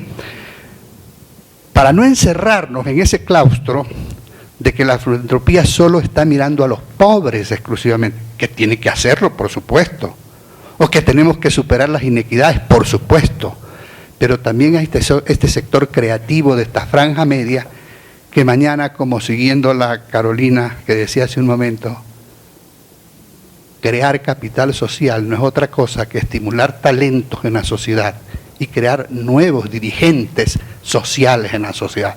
Entonces, esto es importante y por ahí, quizás mañana con lo de redes, vamos a profundizar el tema de los emprendimientos sociales como un nuevo camino, una nueva vertiente importante de la filantropía. Estos dos comentarios nada más. Gracias, Rodrigo. Les pido el favor a los que siguen, si se hacen, de qué organización vienen para tener, o de qué país, porque hay varias personas de diferentes países. Bueno, yo soy de Fundación Novis de Guayaquil, Ecuador. Gracias por... Soy Javier Nadal de la Asociación Española de Fundaciones. Lo primero que quería decir brevemente, que me parece un estudio estupendo, que felicito a todos los que han participado como promotores y desde luego a Rodrigo como el trabajo. Entiendo que el estudio sobre todo es cualitativo, como se ha dicho aquí, y estoy de acuerdo con Elena que es fundamental complementarlo con los datos, y la experiencia española desde luego nos lo dice. Pero también me da la impresión, y esa es la cuestión, que por lo que he oído no es difícil a este informe sumarle los datos, aunque sea difícil, porque he visto que hay 50 y tantos % de fundaciones en México, no mejor dicho, en México parece que están todos los datos de donantes, o sea, hay una gran fuente de datos. En los 4 países, según los datos que nos ha contado Rodrigo, hay porcentajes altísimos de fundaciones que tienen sus cuentas y hasta sus informes fiscales en la web publicados. Por lo tanto, analizando sobre eso, no es difícil, creo yo, a los conceptos que habéis establecido de fundaciones, ponerle unos números que a lo mejor tienen un 30% de error o no sé cuánto, pero ya luego vendrá la siguiente vuelta a resolverlo. Que un poco es lo que hicimos en la Asociación Española de Fundaciones, buscar los datos donde estaban. En España todas las fundaciones tienen la obligación de presentar las cuentas todos los años a la Administración y ponerlos en un registro público. Pero el problema es que la Administración, en lugar de tener un registro, tiene 50 y cuesta muchísimo pedirle los datos. Pero entonces la asociación, pero los datos están ahí de todas las fundaciones. Fuimos con registro por registro, a pedirlos, a sentarnos allí, a tomar copia de los datos, y ahora tenemos informes de varios años que son bastante aproximados, y ahora sabemos la cifra global y también particular, pero saber, por ejemplo, que toda la actividad que mueve el sector fundacional en España es el 0,9% del PIB, que de todos los ingresos que entran, el 10% de los ingresos proviene del rendimiento de patrimonios, que el 35% proviene de ingresos de actividades propias, que el 10% son donaciones de personas, que el 30% son donaciones de empresas y que el 14% son subvenciones públicas. Eso, simplemente poner ese dato, aunque ya no sepa de quién, ya nos da una claridad de saber dónde estamos. Y cuando de pronto uno dice, no, es que las fundaciones viven del dinero público, pues no, del dinero público viven 14% de subvenciones, y además hay un 10% de fundaciones que son públicas, que algo comerán de lo público, con lo cual nos ayuda a nosotros mismos a entendernos. Y creo, yo tengo la impresión, y esa es la pregunta, que con los datos que ya se puede manejar, no está lejos este informe de poderse completarse con ese anexo, no lo sé. Gracias, Javier. Una aclaración. Realmente no es un estudio cualitativo, es un estudio que tiene los datos cuantitativos existentes en los países y que trató de poner juntos los datos que existían. Lo que no es, y es lo que Elena creo que quiere mostrar, no es un dato que se enfocó a pedir los datos cuantitativos que no existen. Entonces sí tiene números, pero tienen los números que existían. Entonces lo que muestra es que en los países hay una serie de números que no están todavía, que es el paso que tú estás diciendo que se puede avanzar. ¿Sí? Marcos.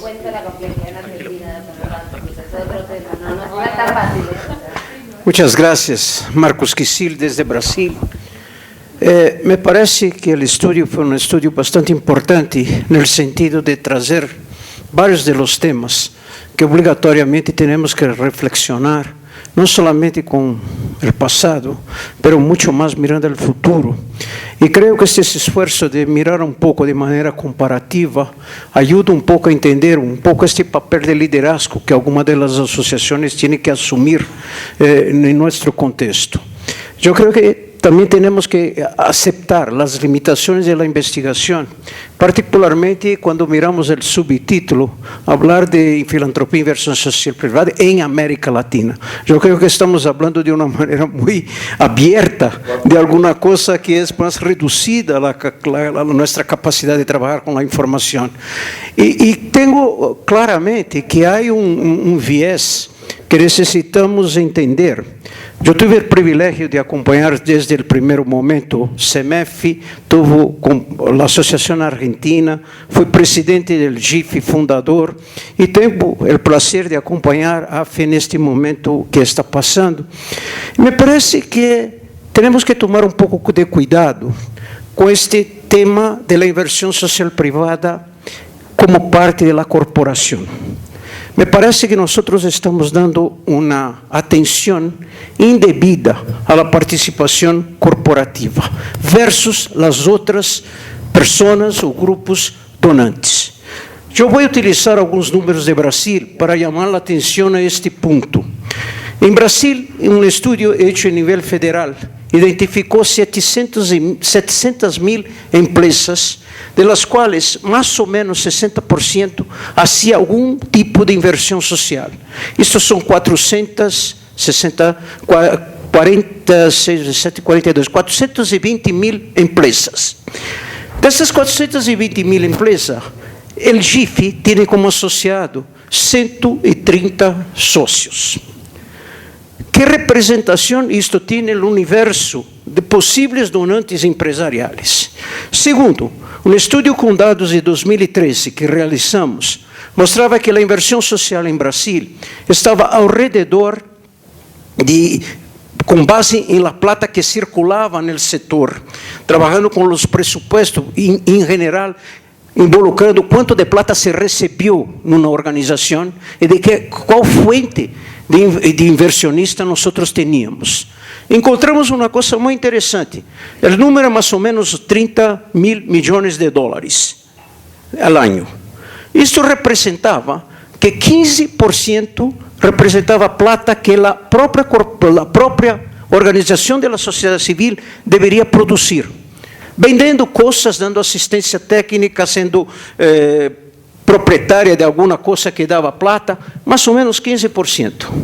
Estamos vivendo um momento de crise. O que se passou? A corporação começou a bajar sus platas em donação. Uma banca privada de Brasil que tinha sua fundação, o presupuesto deste ano, eles donavam alguma coisa ao redor de 180 milhões de dólares ao ano. Este ano reduziram a 50%. Isso se passou num ramo que não ha sofrido tanto como uma banca. Uma banca sempre encontra uma forma de fazer plata. Os outros produtores têm dificuldade de fazer plata. Então, ha diminuído a plata que vem da empresa. E o problema maior é que aumenta a plata de donação em organizações comunitárias. Porque a comunidade se dá conta que não pode mais contar com a plata do governo porque não tem. Não pode contar com a plata da empresa porque também não tem. Eles têm que participar da vida social. Então, este fenômeno é um fenômeno que temos que resgatar. E mirando um pouco a este futuro, temos que pensar que, seja por el nombre filantropia, seja por inversión social, yo tengo una en Brasil la historia de la inversión social es un poco distinta de México, porque en Brasil ha aparecido la palabra para sustituir filantropía, porque en un gobierno corrupto de Collor, él utilizaba plata de corrupción para comprar el apoyo de la sociedad civil. Isto representava que entidades filantrópicas eram manipuladas por el governo. Por lo tanto, a palavra filantropia estava muito mais ligada e utilizamos uma expressão que é uma palavra em português chamada pilantropia, que é a gente ser pilantra, que pilantra é o tipo desonesto. Então, quando surgiu a palavra inversão social, ela apareceu muito mais para se contrapor a um momento político e não obrigatoriamente preocupado com o que a palavra estava dizendo. Então, temos que também tomar um pouco de cuidado, porque não é um significado semântico, mas é um significado sociológico que se passou com o uso da expressão.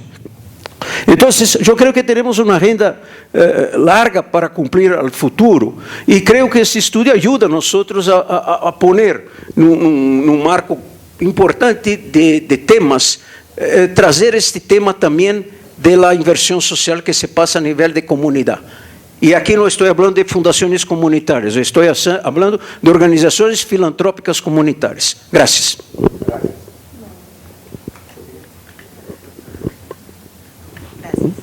Mi nombre es Natalia Currea y soy la coordinadora de la plataforma de filantropía para los ODS. Muchas gracias a todos por la invitación y por la publicación.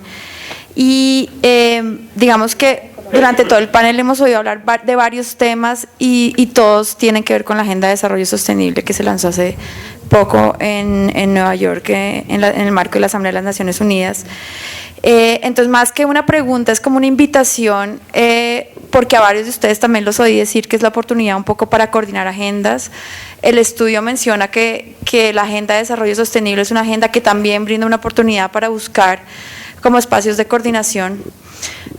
Sin duda la filantropía ya viene trabajando en temas de la Agenda de Desarrollo Sostenible, pero digamos que en este contexto aparece esa oportunidad. Entonces, invitar especialmente a Colombia a pensar en cómo de repente empezar a montar algo entre todos juntos, en donde se sean algunos espacios, se creen juntos otros.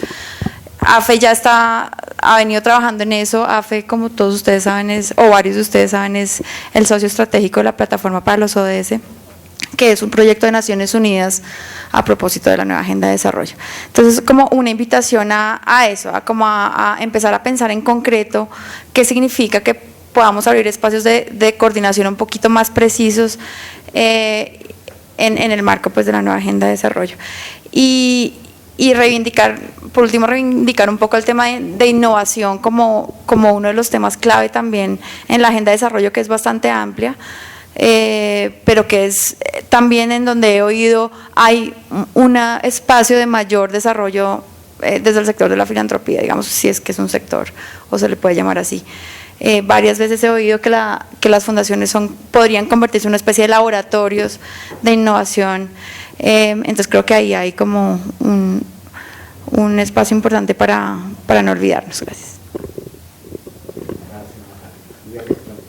Sí, buenas tardes. Bueno, primero quería felicitar el estudio. Mi nombre es Adriana Ponte, vengo de Unidos en Red de Panamá. Y quería felicitarle en la realización del estudio porque realmente me parece que no solamente aporta para el momento actual, sino que a 20 años vista, este tipo de cosas es lo que nos va a permitir ver cuánto hemos avanzado o no en lo que nos planteamos, ¿no?, como organizaciones. Y lo otro iba un poco por la vía de la intervención que me antecede, y es que oímos hablar constantemente de innovación y creemos muchas veces, vinculamos la innovación al uso de tecnología. Y resulta que la innovación tiene que ver también con cómo cambiamos la forma en la que venimos haciendo las cosas.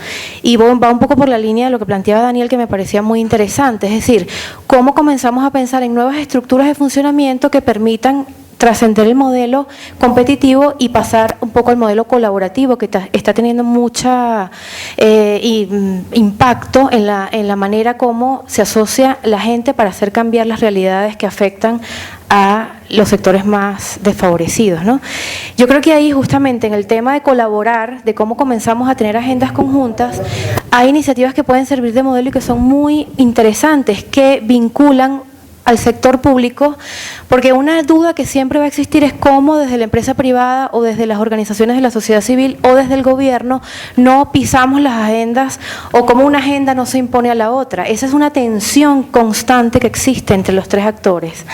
Entonces, cuando la empresa pública se asocia con la empresa privada, le está la tensión de qué agenda va a prevalecer aquí.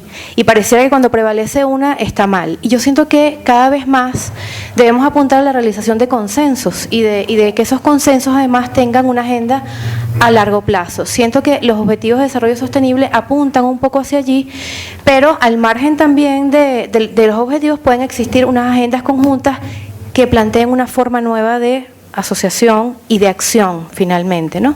Entonces es también como un reto que eventualmente puede considerarse. Y otra mención que quería hacer es que los objetivos plantean las alianzas. Justamente uno de los objetivos tiene que ver con las alianzas. Y creo que ahí el reto fundamental es cómo esas alianzas otra vez modifican ese modelo de ver cómo no respondo a la agenda del otro, sino que hago prevalecer la mía, y comenzamos entonces a favorecer agendas comunes que implican además un trabajo más articulado.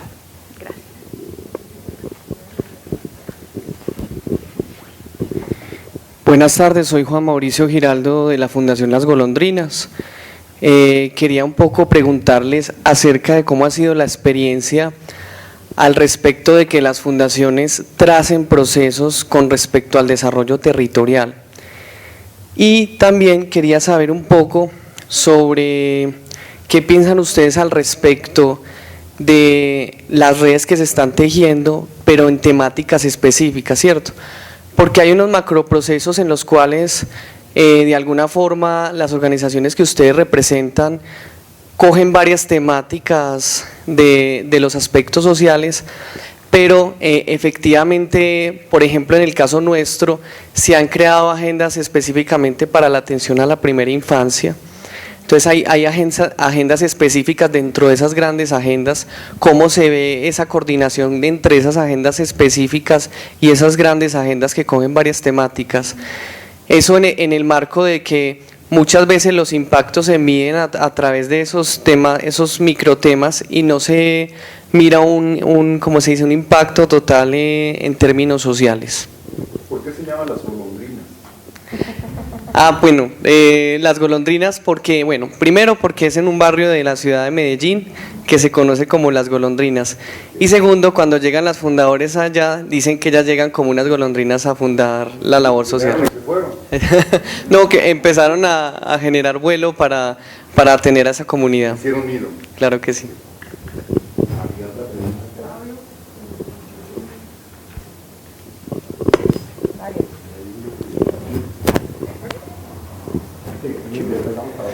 Gracias. Mi nombre es Mauricio Cano, yo trabajo con Fundes. Nosotros somos operadores principalmente de proyectos y trabajamos mucho con desarrollo de iniciativas de cadena de valor, principalmente con las grandes empresas, haciendo temas de desarrollo proveedores, desarrollo distribuidores, todo lo que tiene que ver con valor compartido. La pregunta puntual es, mucho se ha hablado de la necesidad de colaborar entre empresas o fundaciones empresariales. La pregunta es, ¿qué falta? Nosotros lo vemos casi que a diario trabajando con las diferentes empresas, y hemos tratado de impulsar iniciativas que congreguen intereses comunes de las empresas o las fundaciones, y realmente es bien difícil, como que cada uno jala para su propio lado, especialmente cuando se está hablando del negocio, ¿no? Especialmente cuando estamos hablando de temas de valor compartido, ese tipo de cosas. Entonces la pregunta es, ¿qué falta? Hay un libro, que no sé si alguno de ustedes han leído, sobre la innovación, de Andrés Oppenheimer, que es Crear o Morir, y hay un capítulo que a mí me llamó mucho la atención sobre la cocina peruana, y hablan cómo Gastón Acurio empezó a compartir sus recetas y cómo posicionó a la cocina peruana, que al final terminó beneficiando a todos.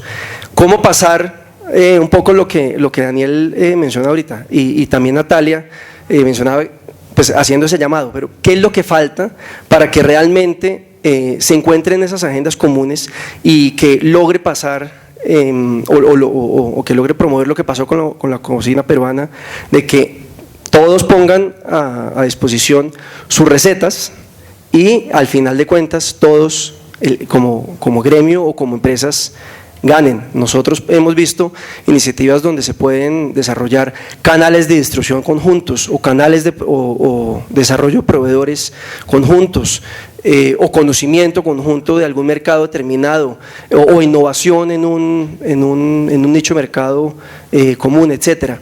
Pero pasar a eso no ha sido posible. La pregunta es, desde el punto de vista de ustedes, ¿qué falta? ¿Sí? ¿Cuál es ese ingrediente que todavía no hemos dado con él? Hagamos unas 3 preguntas más. No, pero espera que sigamos. Sí, vamos a llegar y después damos la palabra al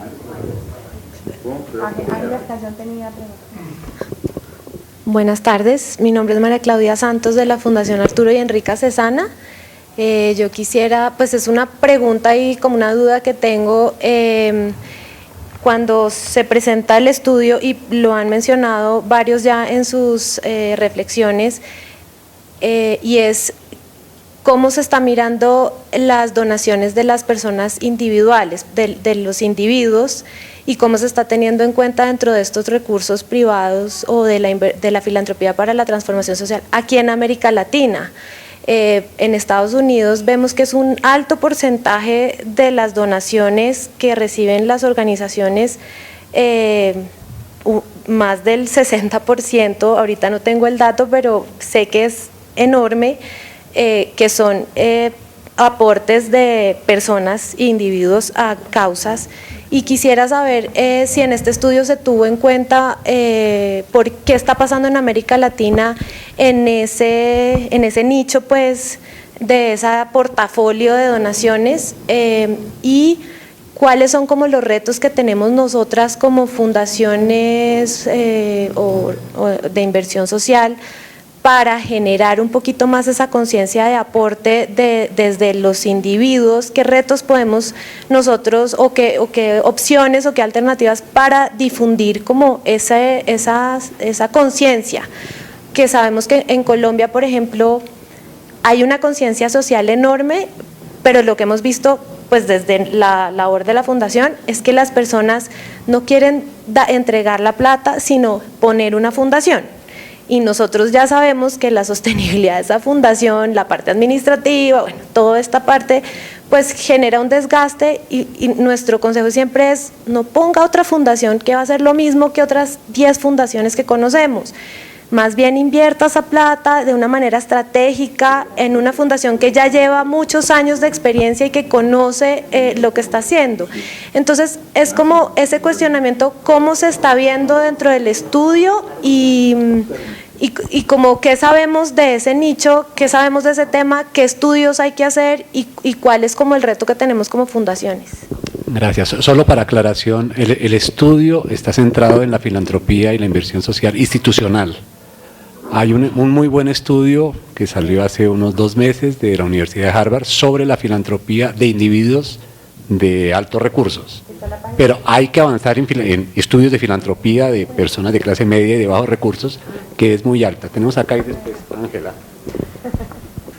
Luisa Pulido, Venezuela, la Fundación Eugenio Mendoza y miembro del Consejo Directivo de los Encuentros Iberoamericanos. Daniel, la verdad que me llamó la atención cómo pusiste los retos en 4 órdenes importantes.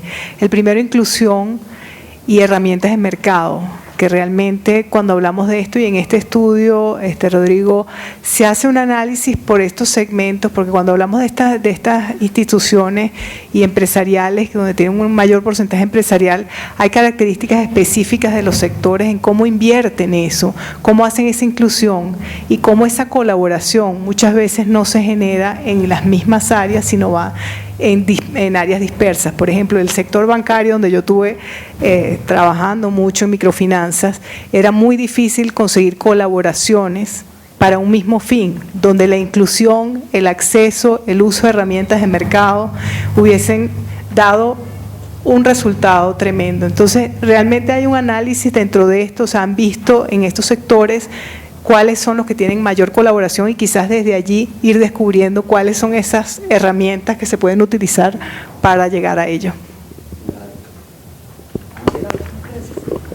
Gracias, mi nombre es Ángela Escayón de la Fundación Corona.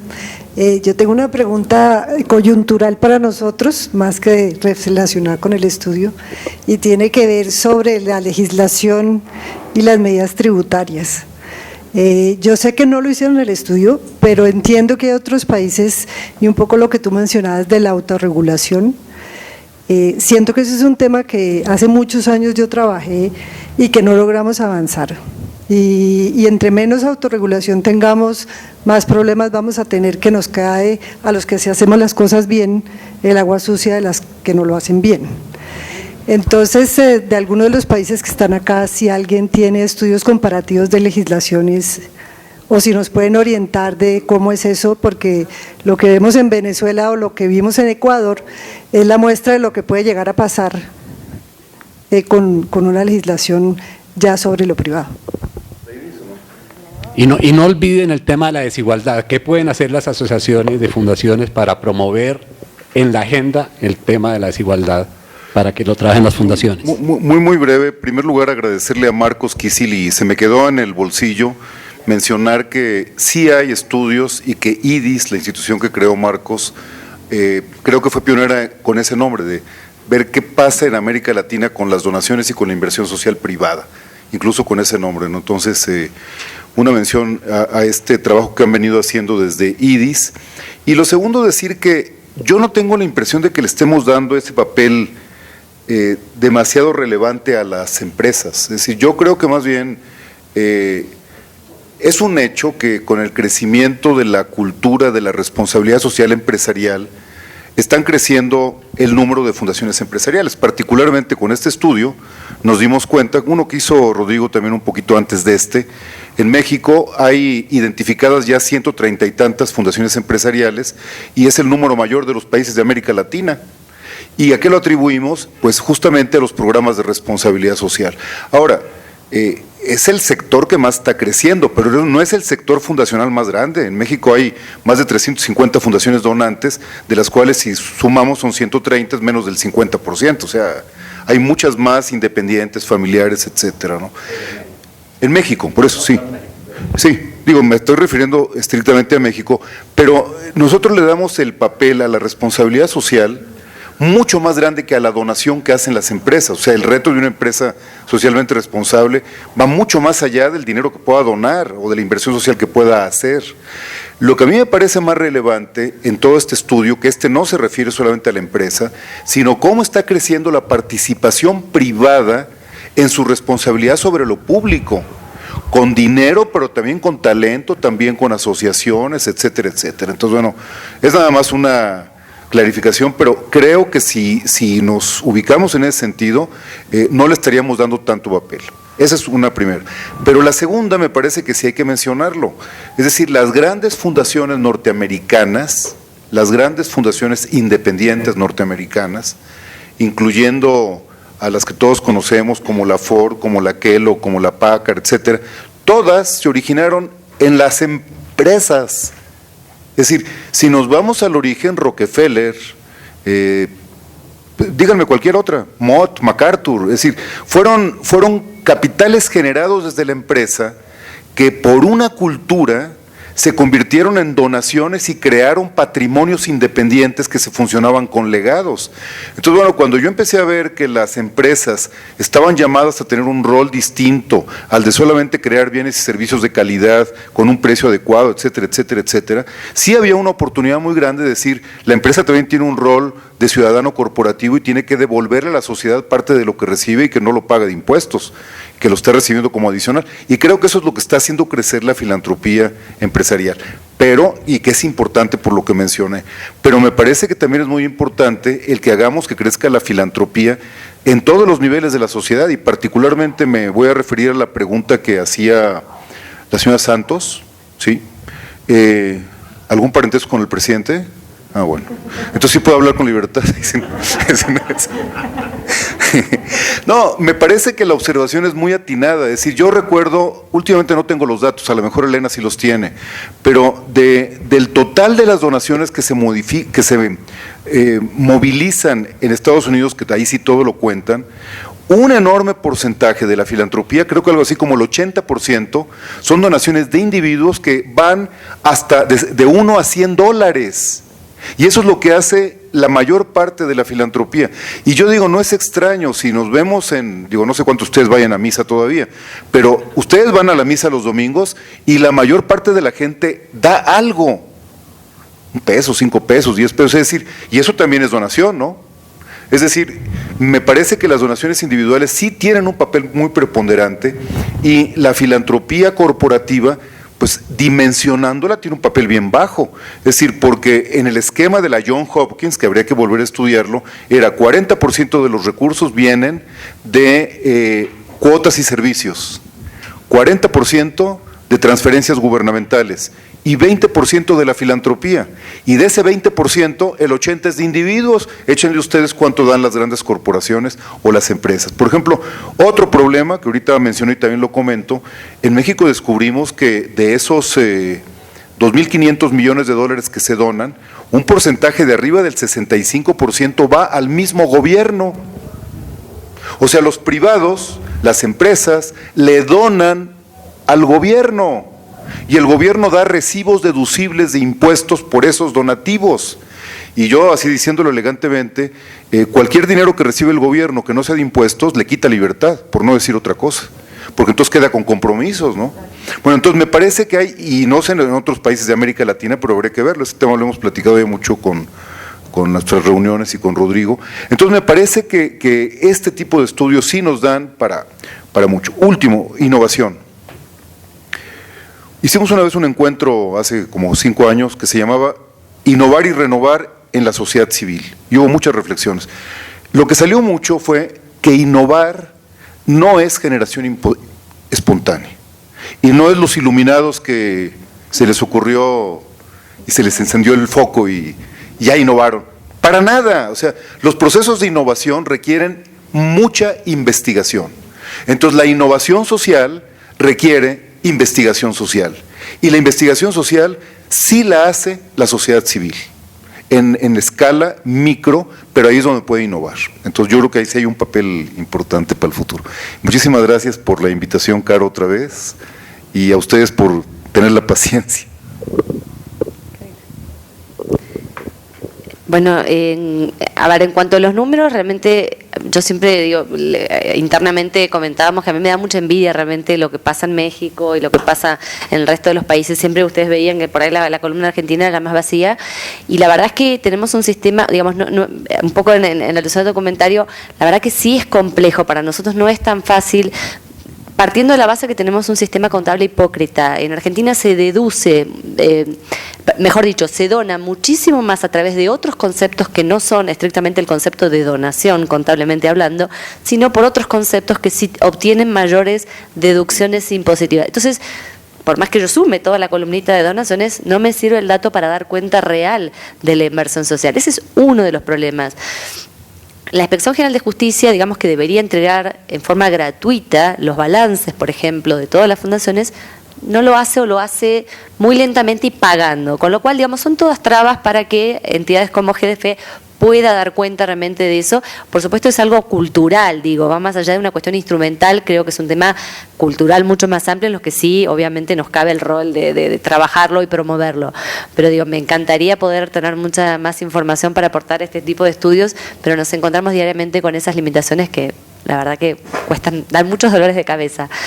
En cuanto al tema de las donaciones particulares, nosotros no lo trabajamos directamente, pero sí lo empezamos a instalar en la agenda, promoviendo talleres para que las propias entidades socias repiensen a su interior cómo pueden promover las donaciones de sus empleados, de sus colaboradores, de su cadena de proveedores y de sus clientes. Creemos que, digamos, el atajo va a estar por llegar a las donaciones particulares a través de los propios productos. Tenemos muchos casos de éxito en ese sentido, bancos que han sacado tarjeta techo, por ejemplo, por decir un ejemplo. Siempre hablamos con Telecom de que tiene una política maravillosa de responsabilidad social, y aprovecho que no estoy en mi país para decirlo, pero no tienen en sus teléfonos una aplicación para promover las inversiones sociales de la gente. O sea, digo, la boca de llegada son sus propios productos y servicios, y ahí no se está aprovechando. Creo que son bocas de venta, por ahí no es el término más correcto, pero digo, son bocas de llegada a un montón de individuos para promover este tema que no se están utilizando. O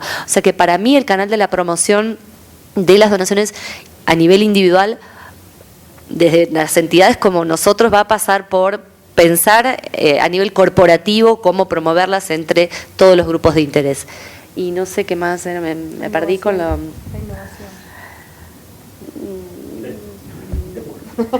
de acuerdo, me quedé sin palabras. No, bueno, a ver, siempre es un tema que está en agenda. Nosotros también tenemos jornadas anuales donde promovemos este tema.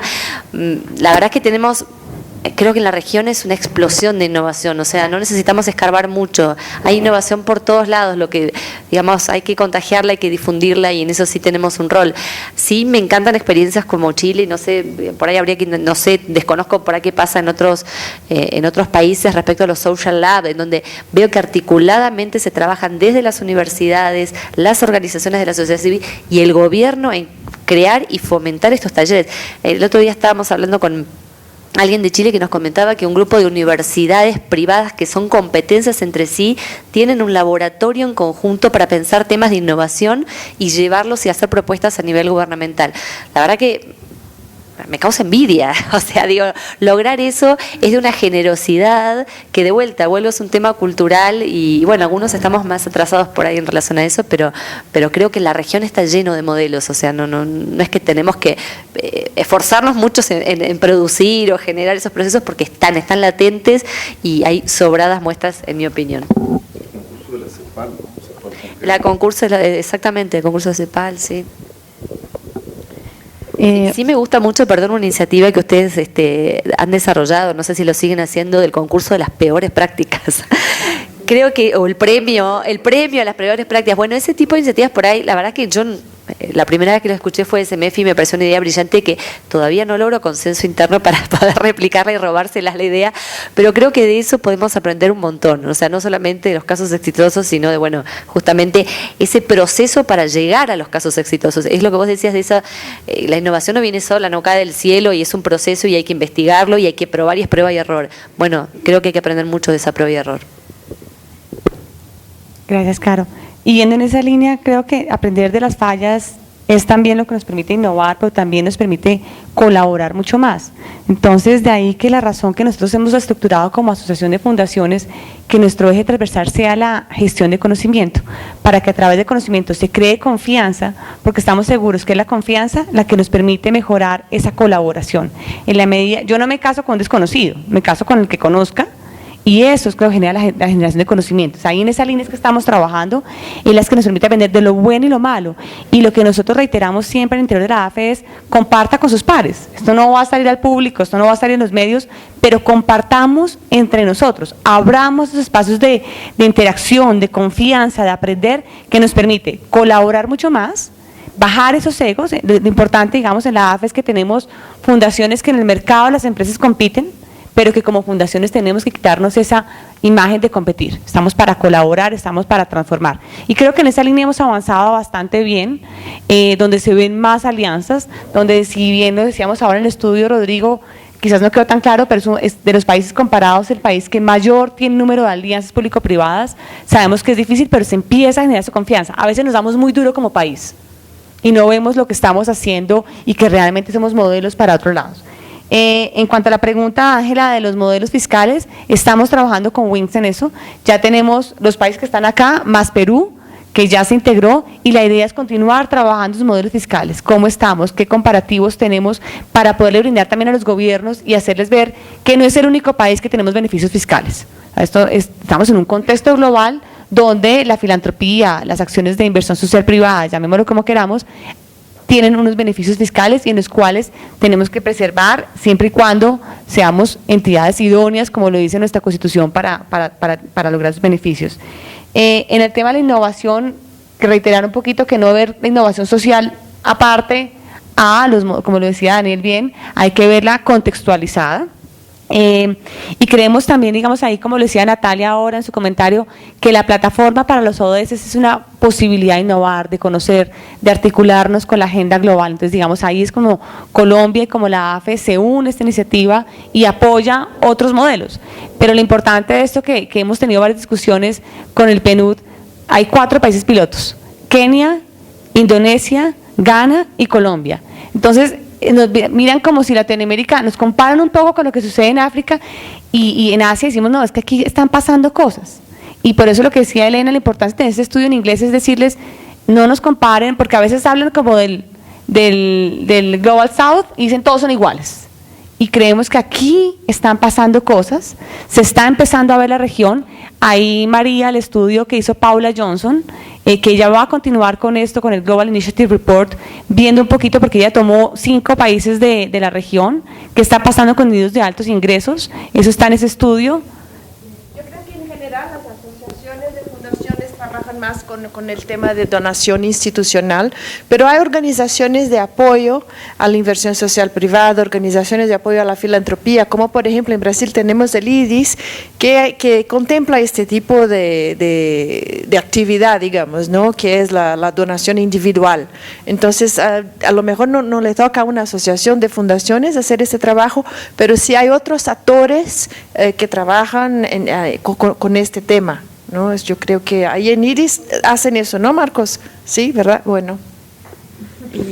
Y ya que estoy con esto, para terminar con el tema del cuadro comparativo que estamos haciendo de los beneficios fiscales, del marco regulatorio, empezamos con los 4 países.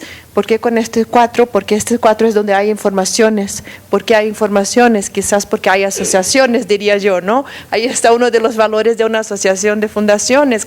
Donde hay asociaciones hay más datos, donde hay más datos conocemos mejor.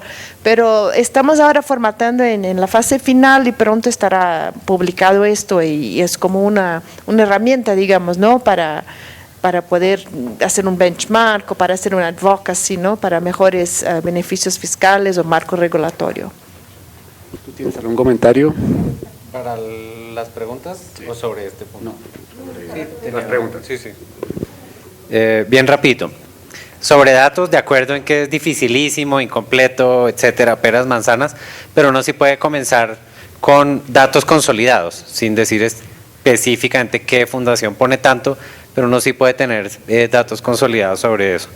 Sobre el comentario de talento, totalmente de acuerdo. Yo creo que hay muchas cosas que podemos hacer y más allá de apoyar emprendedores o líderes muy carismáticos o emblemáticos, es pagar bien.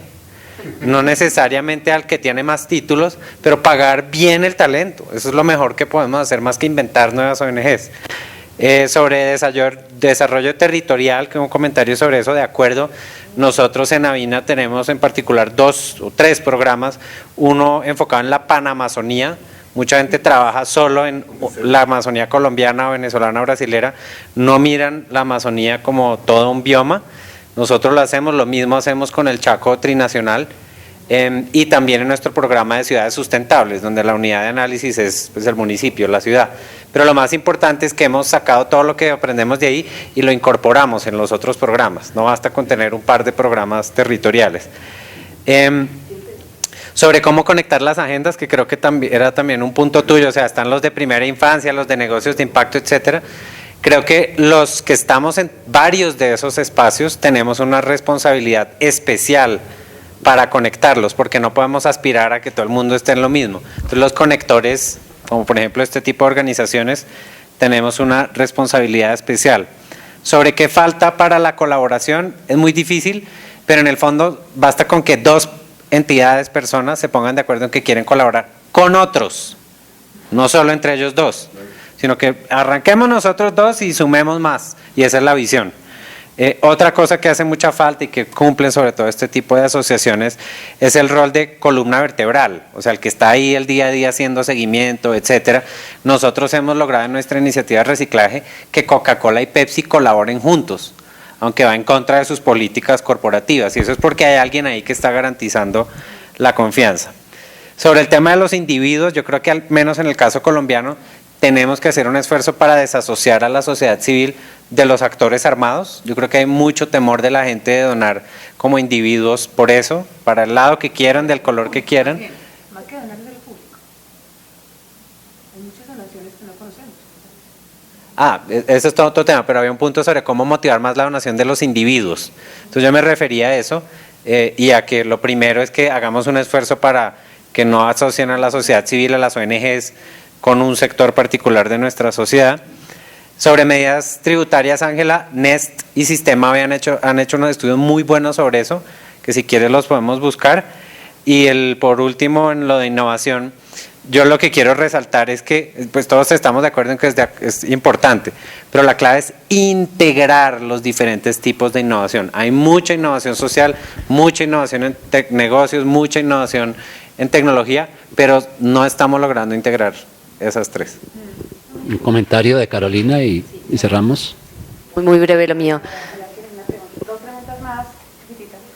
Carolina. Sí, no, respondiendo no recuerdo tu nombre, perdón, de las golondrinas, sí, nosotros tenemos un grupo de afinidad temático en desarrollo local, es un tema de agenda nuestro porque creemos que es un tema que se viene, que está y que se viene, y bueno, lo promovemos mucho. De hecho hay un programa muy interesante donde hay muchísimas organizaciones dentro de los socios de GFE que participan, que se llama Potenciar, inclusive ha exportado, entre comillas, su modelo de intervención social, que es súper interesante, o sea que realmente es un tema, por lo menos en Argentina, muy importante. Y respecto al comentario de Marcos, sí, hoy también lo comentaba a la mañana y también el otro día en una conversación de Wings, en Argentina no se crean más fundaciones empresariales, no es una tendencia al menos, no digo que no se crea ninguna, pero es tan complicado, es tan complejo hoy en día crear una organización y no hay prácticamente incentivos fiscales para hacerlo, que la tendencia es que se opere desde la propia empresa, que se haga inversión social desde la propia empresa. Por eso es que para nosotros sí es un actor muy relevante hoy en día las empresas. Es simplemente eso que quería comentar.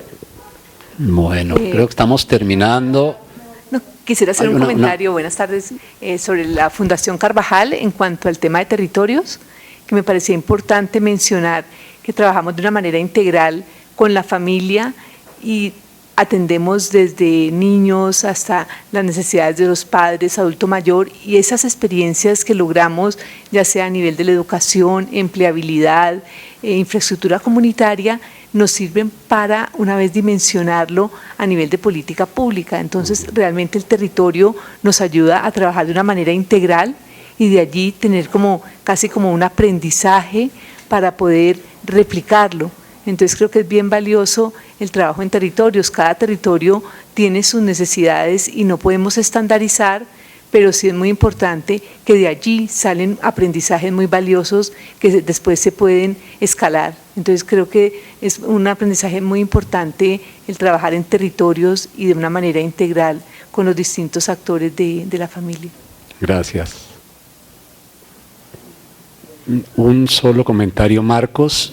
Tiene razón en que el estudio, le pusimos el nombre de América Latina, pero está concentrado en 4 países. Sin embargo, tiene algunos ejemplos. Charo Méndez en Venezuela leyó el estudio, nos hizo unos comentarios y hemos puesto algunos ejemplos de Venezuela. Avina nos ayudó a recoger alguna información de ejemplos ilustrativos de algunos países como Chile. Margaret Flores comentó que tiene una visión regional y nos da algunos puntos de América Latina. Pero sobre todo lo que queremos es que este estudio se amplíe a otros países. Si en este momento está concentrado en 4 países, tiene ejemplos de otros países, pero es un llamado a buscar que otros países puedan vincularse, digamos, a este movimiento que las asociaciones de fundaciones promueven, de tener una información mejor sobre el sector fundacional. Con esto quisiera cerrar, agradecerles a ustedes inmensamente por sus preguntas, por sus comentarios y reflexiones. Al panel, agradecerles muchísimo, no solo por el panel, sino por todo el apoyo en el curso del estudio y por los comentarios que han tenido hoy, por la buena reflexión, disponibilidad a colaborar, por todo el esfuerzo que se hizo en estos meses, y creo que se merecen un gran aplauso por este trabajo.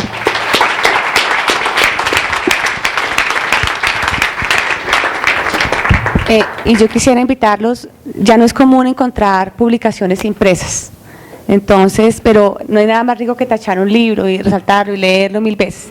Entonces, ustedes sabemos que estamos acá, muchas de mis fundaciones están acá, estamos para trabajar por ustedes, que lo tachen, que discutamos, que sea un momento de generación de conocimiento en cada uno de sus países. También lo vamos a tener electrónico, lo vamos a compartir ya en la próxima semana de manera electrónica, pero sí que cada uno de ustedes que tiene la oportunidad de tomar una copia física lo puedan leer, puedan discutir, y que los directores de Fundaciones AFE que están acá presentes nos puedan hacer comentarios y nos permita crecer como asociación también. Muchas gracias a todos por acompañarnos.